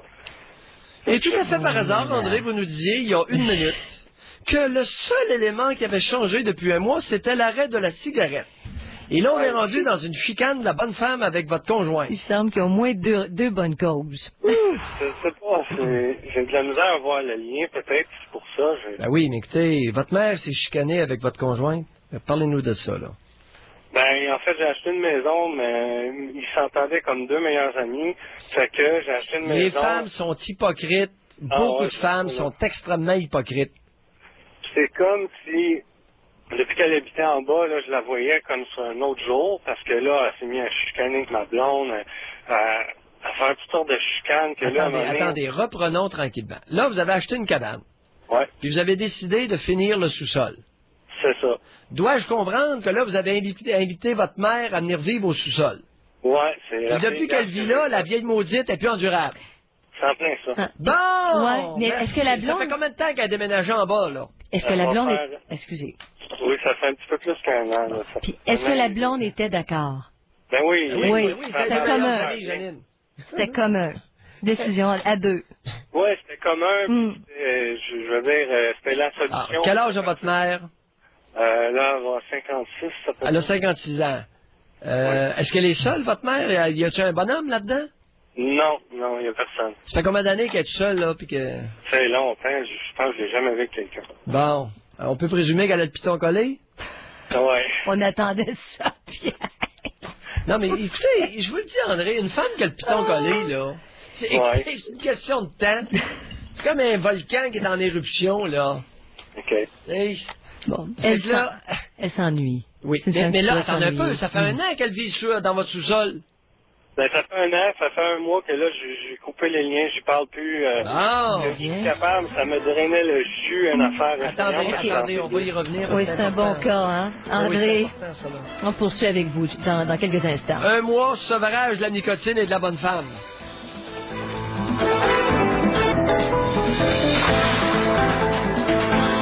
André, c'est un cas très intéressant là, qu'il nous soumet. Sa mère qui vient vivre, vous lui avez fini un appartement, elle vit en dessous de chez vous. Oui, puis ça va être de plus en plus fréquent. Exactement pourquoi. Oui. À ces tendances, beaucoup de parents séparés, ils vont être recueillis chez un des rares enfants qu'ils ont engendrés. Alors, ce que vous décrivez va être de plus en plus tendance, là. Alors, André, vous avez parlé d'une chicane entre votre mère et votre conjointe. Oui. OK? Et parlez-nous de cette chicane-là. Quand savez-vous? Ben, c'est que ma mère a dit absolument rien. Tout ce qu'on sent, c'est que tout d'un coup, elle est comme, plus là, elle dit plus bonjour, tout ça. Puis quand on pose des questions, ben là, c'est des niaiseries. Non, quand on pose des questions, voulez-vous laisser la honte tranquille? Puis qui pose des questions? Puis qui a quelle réponse? C'est un maudit amalgame, là. C'est comme la fusion du couple, ça, là. On est deux demi, là. Alors, si c'est vous, c'est vous. Si c'est l'autre, là. Démêlez-nous. Démêlez-vous, puis démêlez-nous. OK, c'est moi qui pose des questions à dire qu'est-ce qui va pas, tout ça, faut que tu nous en parles s'il y a quelque chose, parce qu'on sait pas s'il y a quelque chose qu'on fait pas correct. Là, ça finit que par sortir, ma mère va nous dire, Joanne ne fait pas assez sur le terrain, ou elle fait trop de bruit, ou toutes des niaiseries dans le fond. Là. C'est rien de sérieux, mais en gros, c'est ça. Puis la dernière chose, c'est que mettons le gazon, puis là, elle a dit à ma blonde, elle a dit, ouais, ça n'a pas été trop dur pour toi. En disant, regarde, tu fais pas grand-chose ici, puis bon, parce que, mais aussi que je viens d'avoir un bébé qui a 3 mois. Non, je viens d'avoir un bébé qui a 3 mois. Ben là, André, je viens d'avoir un bébé qui a 3 mois. Oui. Hey! Ben, c'est ma blonde qui l'a eu, mais je veux dire... Non, merci, je viens d'avoir un bébé qui a 3 mois. Hey, allô? Oui, c'est vrai. Hey, pas fort, là. Mais là, Pierre, vous ajoutez un bébé nouveau. Vous ajoutez la cigarette, il cesse de fumer, puis il y a des disputes avec sa mère. On a 3 affaires, là. Rêve-là, il est alors là, comprenez-vous que le moindre de vos problèmes qui avait recueilli, là, toute votre angle ou toute votre attention, c'était l'arrêt de la cigarette, et c'est négligeable dans ce qui vous arrive, mon cher ami. Alors, la top, oubliez ça, là, mettez plus rien là-dessus. Ouais, alors là, votre conjointe, vous êtes père d'un enfant de 3 mois, et la bonne femme, votre mère, chic la guenille au sol. C'est en plein ça. Bon. Et, là, la conjointe, on convient-tu que elle a la peau un petit peu étirée, là, elle est un petit peu susceptible ces temps-ci, là. C'est normal, elle vient d'accoucher. C'est pas vous qui l'avez eu, le bébé. Non, c'est elle. Et quand une femme a un bébé, là, avez-vous remarqué que pour quelques mois, sont un petit peu différentes? Ben, t'es déstabilisé un peu toi-même, là, quand tu... Avez-vous remarqué ça, André? Oui, je suis certain que j'ai remarqué ça, puis aussi dans... Alors, pourriez-vous ne pas embarquer dans la susceptibilité de votre conjointe qui vient d'accoucher? Okay. Comprenez-vous pourquoi que les hommes, c'est pas eux autres qui accouchent, puis c'est important qu'ils prennent une distance face à l'accouchement pour pouvoir être plus aidants? OK. Et non pas être une autre femme, comprends-tu? Puis avoir les mêmes symptômes que l'accoucher. OK. Ça vous dit-tu quelque chose que je viens de dire? Votre rôle, c'est de ramener les bonnes femmes à l'ordre, là. Votre mère, toi, t'es toi, puis l'autre, on va te soutenir, puis tu sais. C'est ça que je fais, là. Là, c'est toi, puis l'autre, je la soutiens. Puis ça donne que je parle plus à ma mère, là. Puis bon, je m'en plains pas, là. Je veux dire, je pense que c'est ça que fallait. Alors là, mon cher André, vous êtes obligé de vous comporter en homme depuis un mois. Ouais. Et c'est plutôt depuis 3 mois. Ouais. Vous êtes obligé de vous comporter en homme. Vous avez 30 ans, pas habitué à ça, hein? Ouais. Pas grandi là-dedans, là. Les mâles autour de vous, ils sont où? Ben, c'est ça. Moi, c'est le pire, c'est que ce rêve-là qui a déclenché un peu, c'est arrivé le soir que j'ai soupé avec mon père, que je vois presque jamais. Le rêve, là, ça n'a rien déclenché, le rêve. Le rêve n'est que le reflet de ce qui se passait en vous. Alors, vous avez soupé avec la guenille. La guenille, qu'est-ce qu'elle avait de dire? Lui, ça a été qu'il m'a abusé quand j'étais jeune, fait que... Janine, sexuellement. Je pense que je vais à un moment donné, je vais en crucifier une coutre de ça. Oh, hey. Je pensais peut-être y avoir pardonné. Mais pardon, André, depuis quand qu'un homme pardonne? C'est une affaire de bonne femme, ça encore. C'est comme la religion. Ça vous a servi à quoi? À ne pas devenir un homme. Tu sais, ça sert à quoi de se féminiser? Ça sert à pas devenir un homme. Qui La vous a- brosse non, mais maman. qui a- Docteur, on a des problèmes. Ben oui, je comprends. Qui a encouragé à pardonner? Il m'a Qui a reçu le point de vue d'André, petit garçon Ben, qui est abusé par un homme? J'en ai jamais parlé, sauf à lui, un moment donné, je l'ai confronté avec ça, il m'a expliqué un peu le pourquoi, puis tout ça. Puis à un moment donné, abusé quel genre d'abus, André? de l'abus sexuel. Physique aussi. Mais oui. C'est un petit pédophile, en plus. Ça m'a bien à la chope. Puis votre mère le savait? Non, je pense que oui.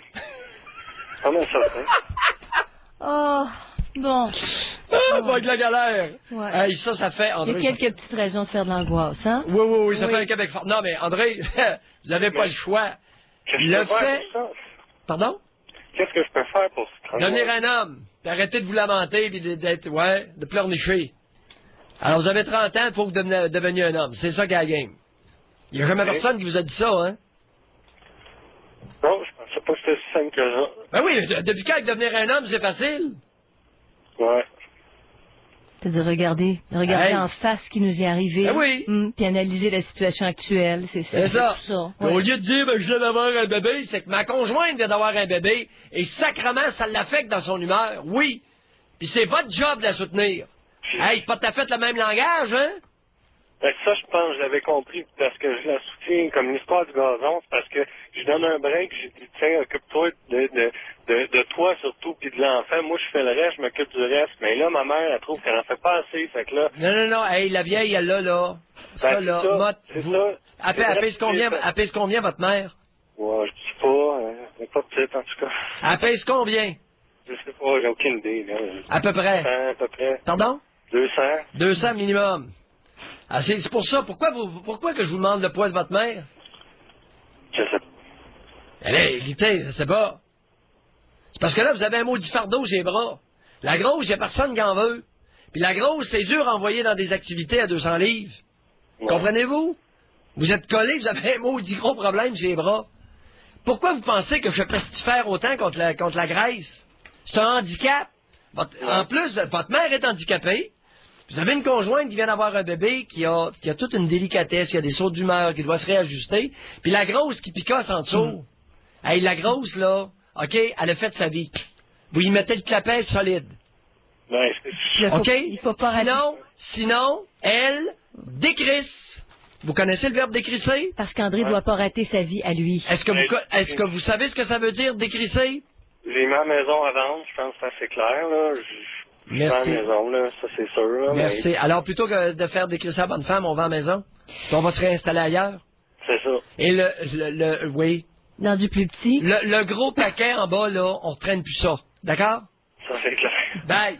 Oui, Allez, oui, devenez un homme. C'est le fun à l'occasion. Pas tout le temps, mais à l'occasion. Oh, ouais. À un moment donné, ça rend les choses plus claires. Janine, Ouais. il y a un mois, j'ai arrêté de fumer. J'ai des crises d'angoisse. Je pense qu'André va partir avec beaucoup de matériel, là, Pierre. J'avoue que c'était assez substantiel. On a le temps de prendre un appel juste avant les informations. Marie, bonjour. Bonjour. Bonjour, Marie. Léva Maillot. Bonjour, Marie. Janine. Moi, c'est un point de clarification. Ça sera pas long, mon intervention. Oh, prenez votre temps. Pas de feu, pas pris, Merci. là. C'est juste en lien. Moi, je me demande quel est l'avantage de se dire que c'est la faute de ma mère, de mon père. Je sais que l'inconscient, c'est très important. Et je fais le lien avec le monsieur qui a appelé de 41 ans, qui disait qu'il avait suivi une thérapie où il avait dit que c'était une thérapeute parce que il s'apercevait que c'est lui qui se mettait dans cet état, etc. Je sais très bien que l'inconscient est très important. Mais moi, par rapport à, je parle de moi. Moi, j'ai eu une famille dysfonctionnelle. Mes parents étaient tarés, comme vous dites souvent, que ça arrive au Québec, j'étais pas mieux. Mais un jour, je me suis dit, est-ce que je suis obligée de me punir toute ma vie parce que j'ai eu des tares semblables? Et ça m'a fait faire le plus grand des pas. J'ai pas eu à dépenser des dizaines de milliers de dollars peut-être pour en psychothérapie. Je sais pas si ça coûte ça parce que je n'ai pas fait, là. Oui, Mais oui. le jour où j'ai saisi que j'avais pas à me punir parce que mes parents avaient été cons, ça m'a fait faire un bond. Et j'aurais souhaité qu'on entende ça, les gens qui ont qui ont de la difficulté avec leur passé, c'est important. Mais là, vous allez peut-être me dire c'est une rationalisation. Mais moi, la rationalisation... Non, Marie, non. Je n'ai pas à me punir parce que vous n'êtes pas fautif. C'est ça que ça veut dire en dessous. Non, regardez ça, on appelle... Non, c'est pas une rationalisation, Marie, faites attention, là. C'est que ça, on appelle ça un insight. Alors, c'est une constatation. Non, je n'ai pas à me punir. Et c'est une... Mais parce qu'elle n'est pas fautive, c'est ça, Pierre. C'est que probablement qu'elle a reconnu en elle qu'elle n'était pas fautive. C'est pas elle qui est à l'origine de ça. Non, mais donc pourquoi elle se punirait? Ouais, mais quand on sait que l'enfance est tellement influençant sur les choix qu'on peut faire dans notre vie, j'accepte ça. Sauf que on peut prendre une distance avec ses parents, avec son enfance, même si on n'a pas tout réglé. Regardez, vous avez fait l'exercice qui était de relier des attitudes actuelles, des états présents, avec les conneries de vos parents. C'est ça que beaucoup de personnes font avec l'aide d'un intervenant et doivent faire. Alors, vous l'avez fait par vous-même, c'est extraordinaire. Mais, parfait. Mais il reste que ça sert à rien de mettre ça sur la faute de notre mère, tout ça. On peut peut-être le reconnaître, mais après, on se dit, moi, c'est moi.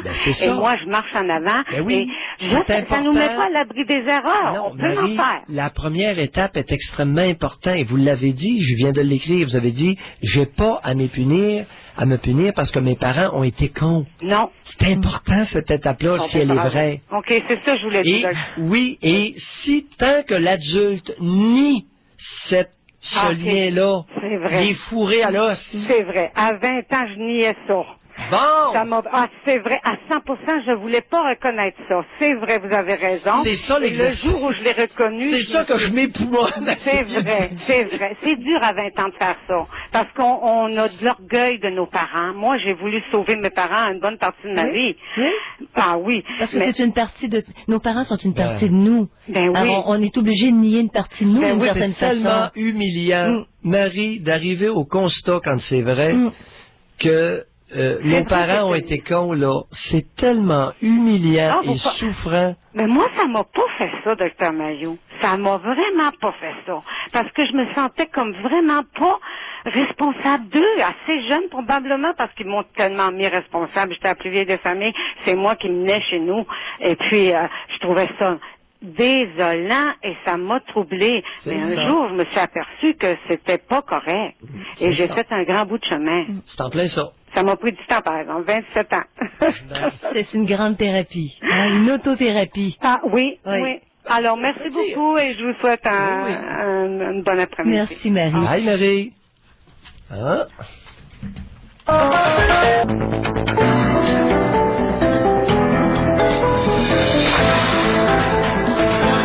C'est une catastrophe qui est annoncée, c'est notre sujet aujourd'hui. Pas la catastrophe comme telle, mais la réaction qu'on a par rapport à ça, on sait qu'on s'en va directement dans le mur. Ça va mal tourner, on fait faillite, on perd la santé, on perd les conjoints, on perd les enfants, on nuit à notre travail. On ne change pas tant qu'on n'est pas rendu là. Alors, c'est notre sujet et on peut en parler avec Carmen. Bonjour, Carmen.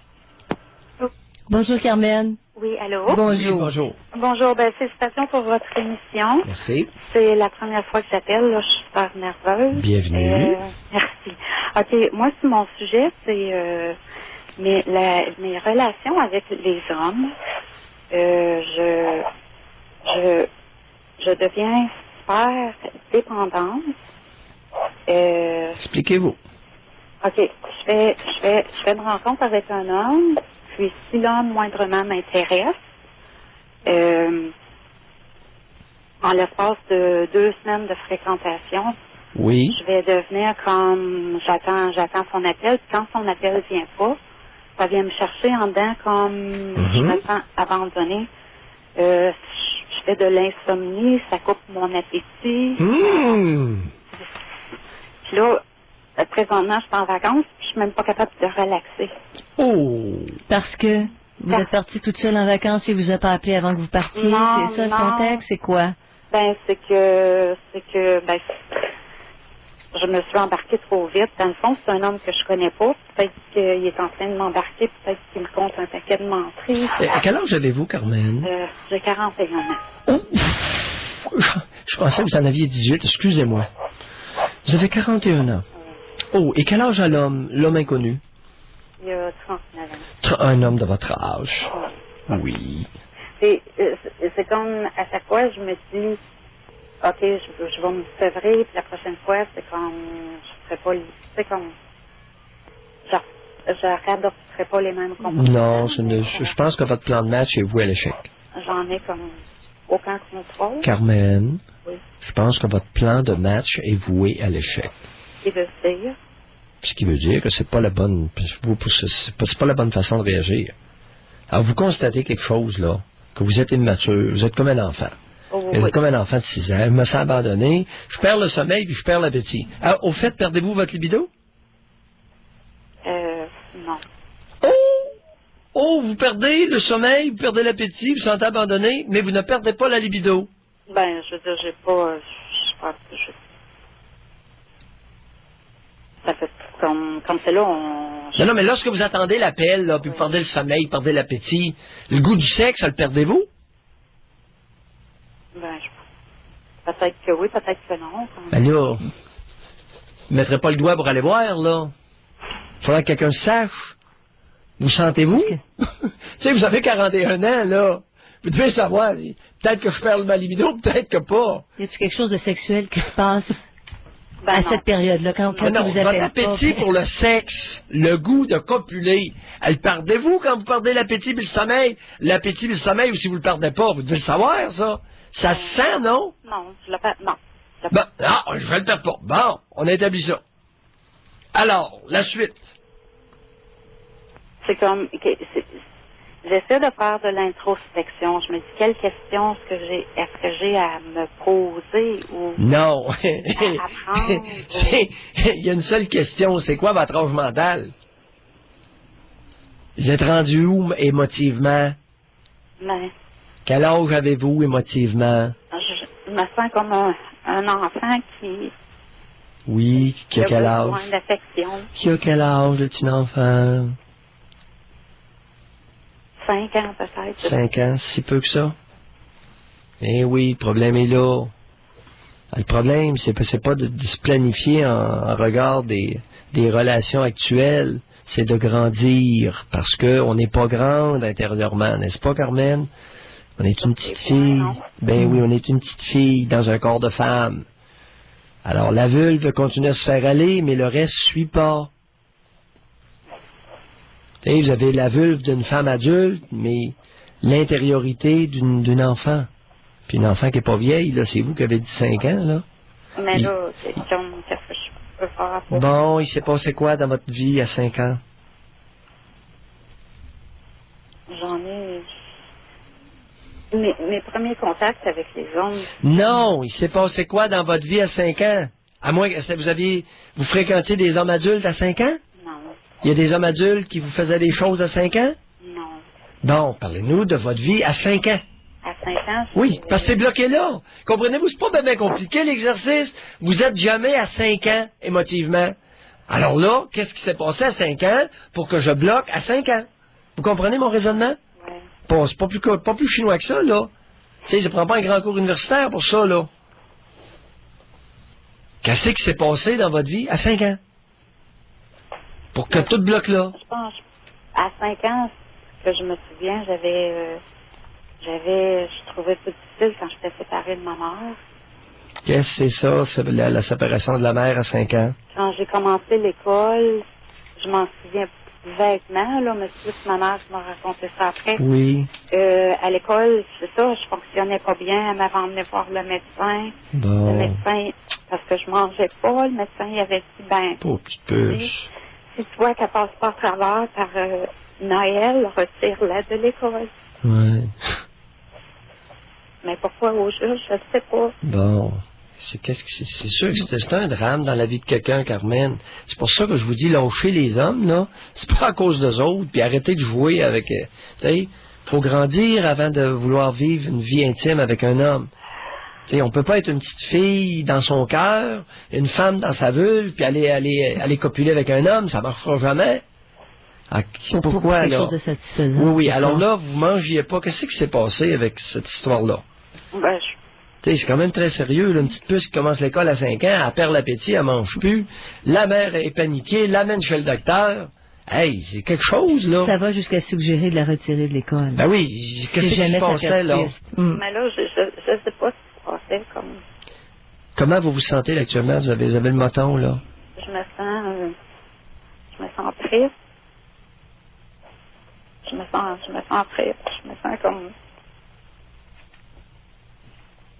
C'est comme... C'est terne, c'est fade en dedans. Continuez, c'est très bien ça. Vous sentez triste, terne, fade. C'est parce que là, probablement qu'à 5 ans, c'est ça l'émotion qui prévalait. Comprenez-vous? Il y a des chances que ce soit c'est un guide, c'est une façon de nous guider. Comment le présent peut nous guider vers le passé. Alors, l'émotion que vous ressentez là est probablement de la même nature que celle ressentie à 5 ans. Et ne luttez pas contre cette tristesse, cette fadeur qui vous habite, là. C'est ça que je pense, c'est là où je me bats contre moi-même, parce que là, quand je me sens, présentement, je me sens comme ça. On dirait, ce qui peut calmer ça, c'est si l'homme m'appelle. Oui, mais l'homme qui vous appelle n'est pas une femme, Carmen. L'homme qui vous appelle ne pourra pas compenser pour une mère sans cœur, une mère incompétente. Votre objectif va toujours échouer, a toujours échoué jusqu'à date. Vous essayez d'utiliser un homme pour réparer la blessure causée par votre mère. Il n'y a pas un homme qui a de l'allure qui va embarquer là-dedans. À moins qu'elle trouve un homme maternant, comme vous l'avez déjà décrit. Oui, mais Janine, ça ne marchera pas, ça ne sera pas maternant. C'est sûr. Il va toujours... Parce que vous êtes rendu à 41 ans, Carmen. Là. Oui. Alors, je vous suggérerais de ne plus jamais utiliser cette route-là. D'essayer de prendre un homme maternant pour réparer le manque pour compenser le manque de maternage de votre mère. Puis revenons un peu plus. Si on avait le temps, là, ce serait le fun de gratter plus. Qu'est-ce qui se passait à 5 ans? Ben, je me souviens, j'étais un enfant je pense. Pardon? De nature, j'étais timide, j'étais gênée. Oui. J'étais comme à l'écart dans mon coin. Oui. Pierre, est-ce qu'on peut, même si on est en... Continuez votre réflexion. Carmen, on va aller à la pause. J'aimerais ça. On continue? Oui, c'est beau. Fait qu'on s'arrête un petit peu, continuez, puis restez là. On continue avec vous autres.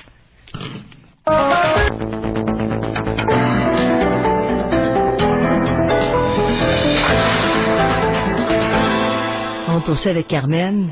Pierre, vous aviez dit à Carmen de continuer à gratter ce qui s'était passé, ce qui émanait de ces 5 ans. Oui, parce que vous alliez mentionner que vous étiez une enfant timide, gênée, et là on a dû interrompre.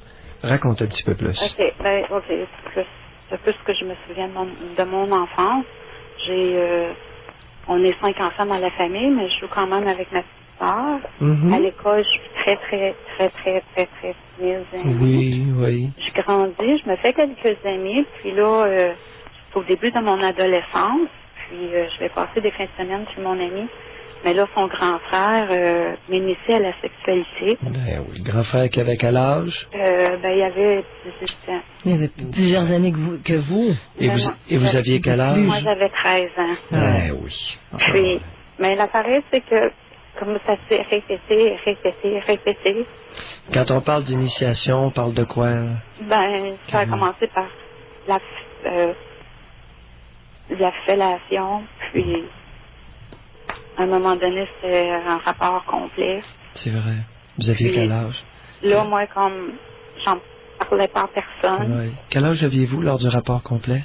J'avais 13 ans. Pas de contraception, hein? Non, j'avais pas de contraception. Et il avait éjaculé en vous? Je m'en souviens plus, là. Bateau. Mais, OK, puis là, ça s'est répété. Comme moi, j'ai gardé le silence là-dedans. Oui.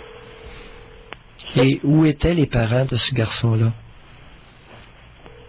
Des fois, la mère était dans la maison, des fois, les parents étaient partis. C'était une grosse famille, il y avait, je pense, 11 enfants. Ça passait quasiment inaperçu, tout ça. Là, j'ai eu peur de tomber enceinte. Je comprends. Puis là, j'ai comme arrêté de manger. Là, ça m'a comme déclenché une espèce de anorexie, boulimie. Oui.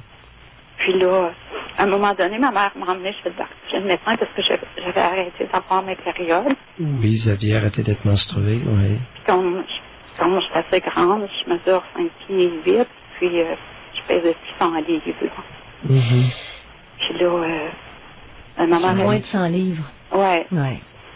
Mais Mm. comme, à ce moment-là, j'aurais pu l'avoir dit au médecin, puis je l'ai comme... J'étais comme... J'en ai même pas parlé. Carmen, avez-vous idée pourquoi vous n'avez pas parlé de ça à personne? Ben, quelque part, je voulais pas que ma mère le sache. Pourquoi? J'imagine. Oui. Pourquoi vous ne vouliez pas que votre père le sache? Pour pas qu'elle me chicane. C'est la seule explication logique que je peux me donner. Et ça nous reflète quoi, ça, de la relation qu'il y avait, de la relation mère-fille? Ben, on n'était pas proches, ça, c'est sûr. Ouais. Je répète et je crie à tout vent. La relation mère-fille est extrêmement importante et déterminante pour... Vous savez, les jeunes libéraux, dernièrement, ils s'en sont pris au G-string pour limiter la sexualité précoce. Je dis et je répète, et ça vient de l'Angleterre. Il y a une raison, un facteur qui a été découvert comme étant relié aux activités sexuelles précoces chez les petites filles, c'est l'abandon maternel. C'est pas le G-string. Tu sais, le petit cabochon, le petit cabochon libéraux, là, je me souviens plus de son nom, puis je veux pas le savoir non plus. J'aime autant pas le savoir. Qui s'est lancé dans cette croisade-là. Nous, une connaissance maintenant scientifique acceptée. Le facteur d'activité sexuelle précoce chez les petites filles, c'est l'abandon maternel. Et vous en êtes un exemple frappant. Parce que Pierre... Ça n'a rien à voir avec les G-strings. Vous étiez, probablement que vous étiez extrêmement prude à 13 ans. Est-ce que je me trompe? Vous voulez dire quoi? Prude. Étiez-vous habillé en agace-pissette à 13 ans? Ou si vous étiez habillé là, de la tête aux pieds, puis... Non, j'étais habillée normal. Vous étiez habillé normal, vous n'étiez pas habillé à la Britney Spears, puis vous n'aviez pas de G-string, puis rien de ça. Non. C'est le grand, ben oui. Et les abus sexuels, les abus sexuels d'hommes plus vieux, d'adultes sur des petites filles, sur des jeunes fillettes, n'ont rien à voir avec l'habillement. Puis au contraire, les abuseurs d'enfants s'en prennent aux fillettes gênées, timides, habillées des pieds à la tête. Le profil qu'a décrit Carmen tantôt. Oui. Comment elle était quand elle était petite. Oui. Et si elle avait été proche, Carmen, de sa mère, elle aurait pu en parler dès les premiers gestes. Dès la première approche. Oui. C'est ça que je dis. Et vous êtes fine et gentille d'avoir appelé cet après-midi, ne serait-ce que pour réveiller les espèces de gnochons avec le campagne contre la sexualité des jeunes filles, là, puis l'histoire du G-string. Les maudits niaiseux-là, qui ont rien compris. Faites bien d'appeler cet après-midi. On ne pourra jamais légiférer, Pierre, pour rehausser les liens maternels. C'est juste ça. Ça n'a rien à voir avec l'habillement. Ouais. Au contraire, ce que je dis, c'est que tous les abuseurs d'enfants s'en prennent aux petites filles timides, gênées, réservées. Ils s'en prennent pas aux agace-pissettes, parce que les petites agace-pissettes, ils vont le dire à tout le monde. Ben, on dirait dans la vie, c'est comme ça. Ça nous suit après, hein? Voyons. Cette expérience-là. Oui. Je comprends. À 41 ans, voyez-vous, vous nous racontez ça puis vous pleurez. Oui. Encore. Mais on dirait que c'est comme, attirer des hommes qui sont comme, ils veulent du sexe. Non, ils veulent abuser. C'est que le fait d'être timide et réservé, être gêné, vous prédispose. Vous prédispose à être approché par des hommes qui veulent abuser de vous. C'est pas vous qui invitez ces hommes-là, c'est ces hommes-là qui vous spotent. Alors, il y a beaucoup d'hommes, quand ils voient une femme qui est très réservée, habillée jusqu'au cou, ils vont avoir tendance plus facilement à l'approcher, elle, pour en abuser. Alors qu'un autre qui a les seins à moitié à l'air, ils approcheront jamais ces femmes-là. C'est spécial, hein? Ouais. Et c'est ça que les jeunes libéraux n'ont pas compris, les petits niaiseux, là. Puis j'avais hâte qu'il y ait un homme dans la gang qui les ramène à l'ordre, ces cabochons-là. Et Carmen, oui. Avec tout ça, là, avec tout ce qui vient de sortir aujourd'hui... Allez, vous n'avez assez. C'est ça. Ça s'appelle le mur. Allez, bye Carmen. OK, merci. Rappelez-nous dans 6 mois, OK? Alors, laissez macérer ça, là. Laissez ça dans le jus pendant 6 mois, puis rappelez-nous. Pour voir quel chemin ça a pris. D'accord?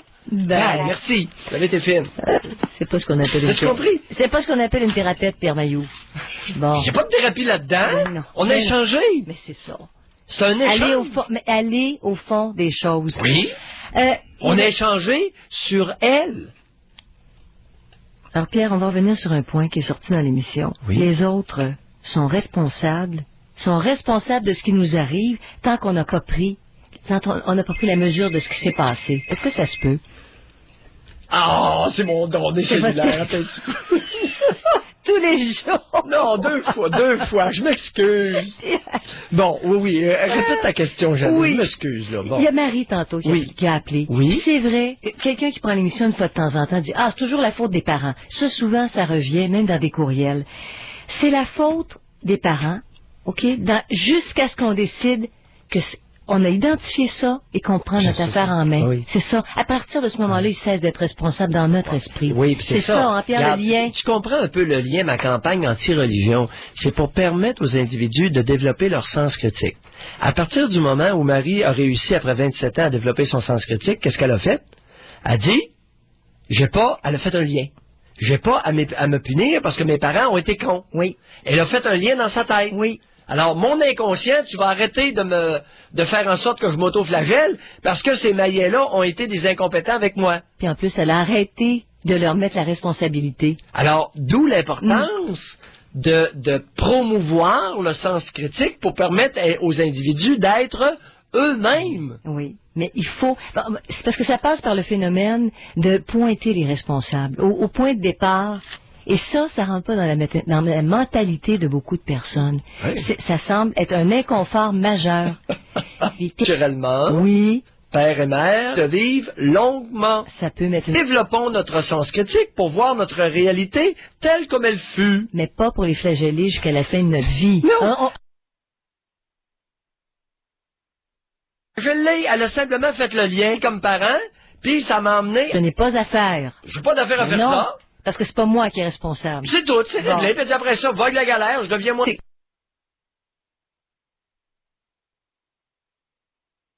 C'est quasiment la pierre angulaire de tout ce que vous racontez. Oui, c'est la pierre angulaire. Oui. Tu fais bien de le... Oui. Et tout le concept de ces malaises, de ces souffrances, qui souvent sont les parents ou les très proches dans l'enfance, quand c'est fini, c'est identifié, tu les pointes plus comme étant les responsables, tu commences à vivre ta vie. Mais ce que tu n'as pas pensé, là, à partir du moment où Marie réalise qu'elle a eu des parents qui sont cons, les relations avec ses parents vont être modifiées jusqu'à leur mort. Mais oui. Ça, c'est l'autre côté. C'est pas une punition nécessairement. C'est la conséquence. Exactement.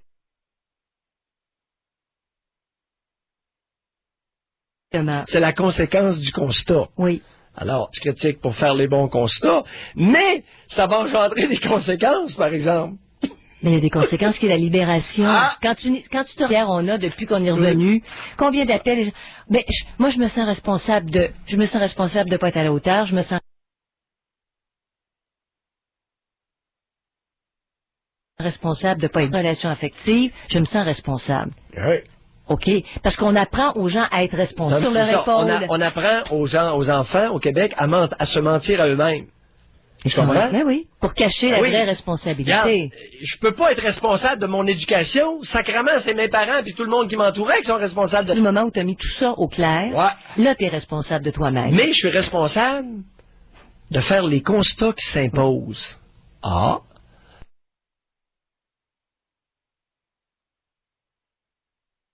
C'est vrai, je suis responsable à un moment donné de regarder. Ça, c'est moi qui est responsable de ça. Oui. C'est pas Mayou qui est responsable de ça, c'est pas Janine. T'sais? Mais notre interprétation, Pierre, c'est elle qui est valable. Parce que dans une même famille, tu peux avoir quatre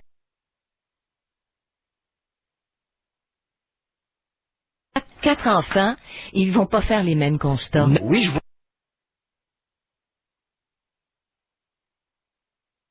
du monde là où les enfants ont tous été traités, mais pas nécessairement. Il y a un garçon qui est bien traité et la fille qui est complètement... Pas le même traitement. Hey Pierre, demain on parle de la prétention. C'est déjà fini!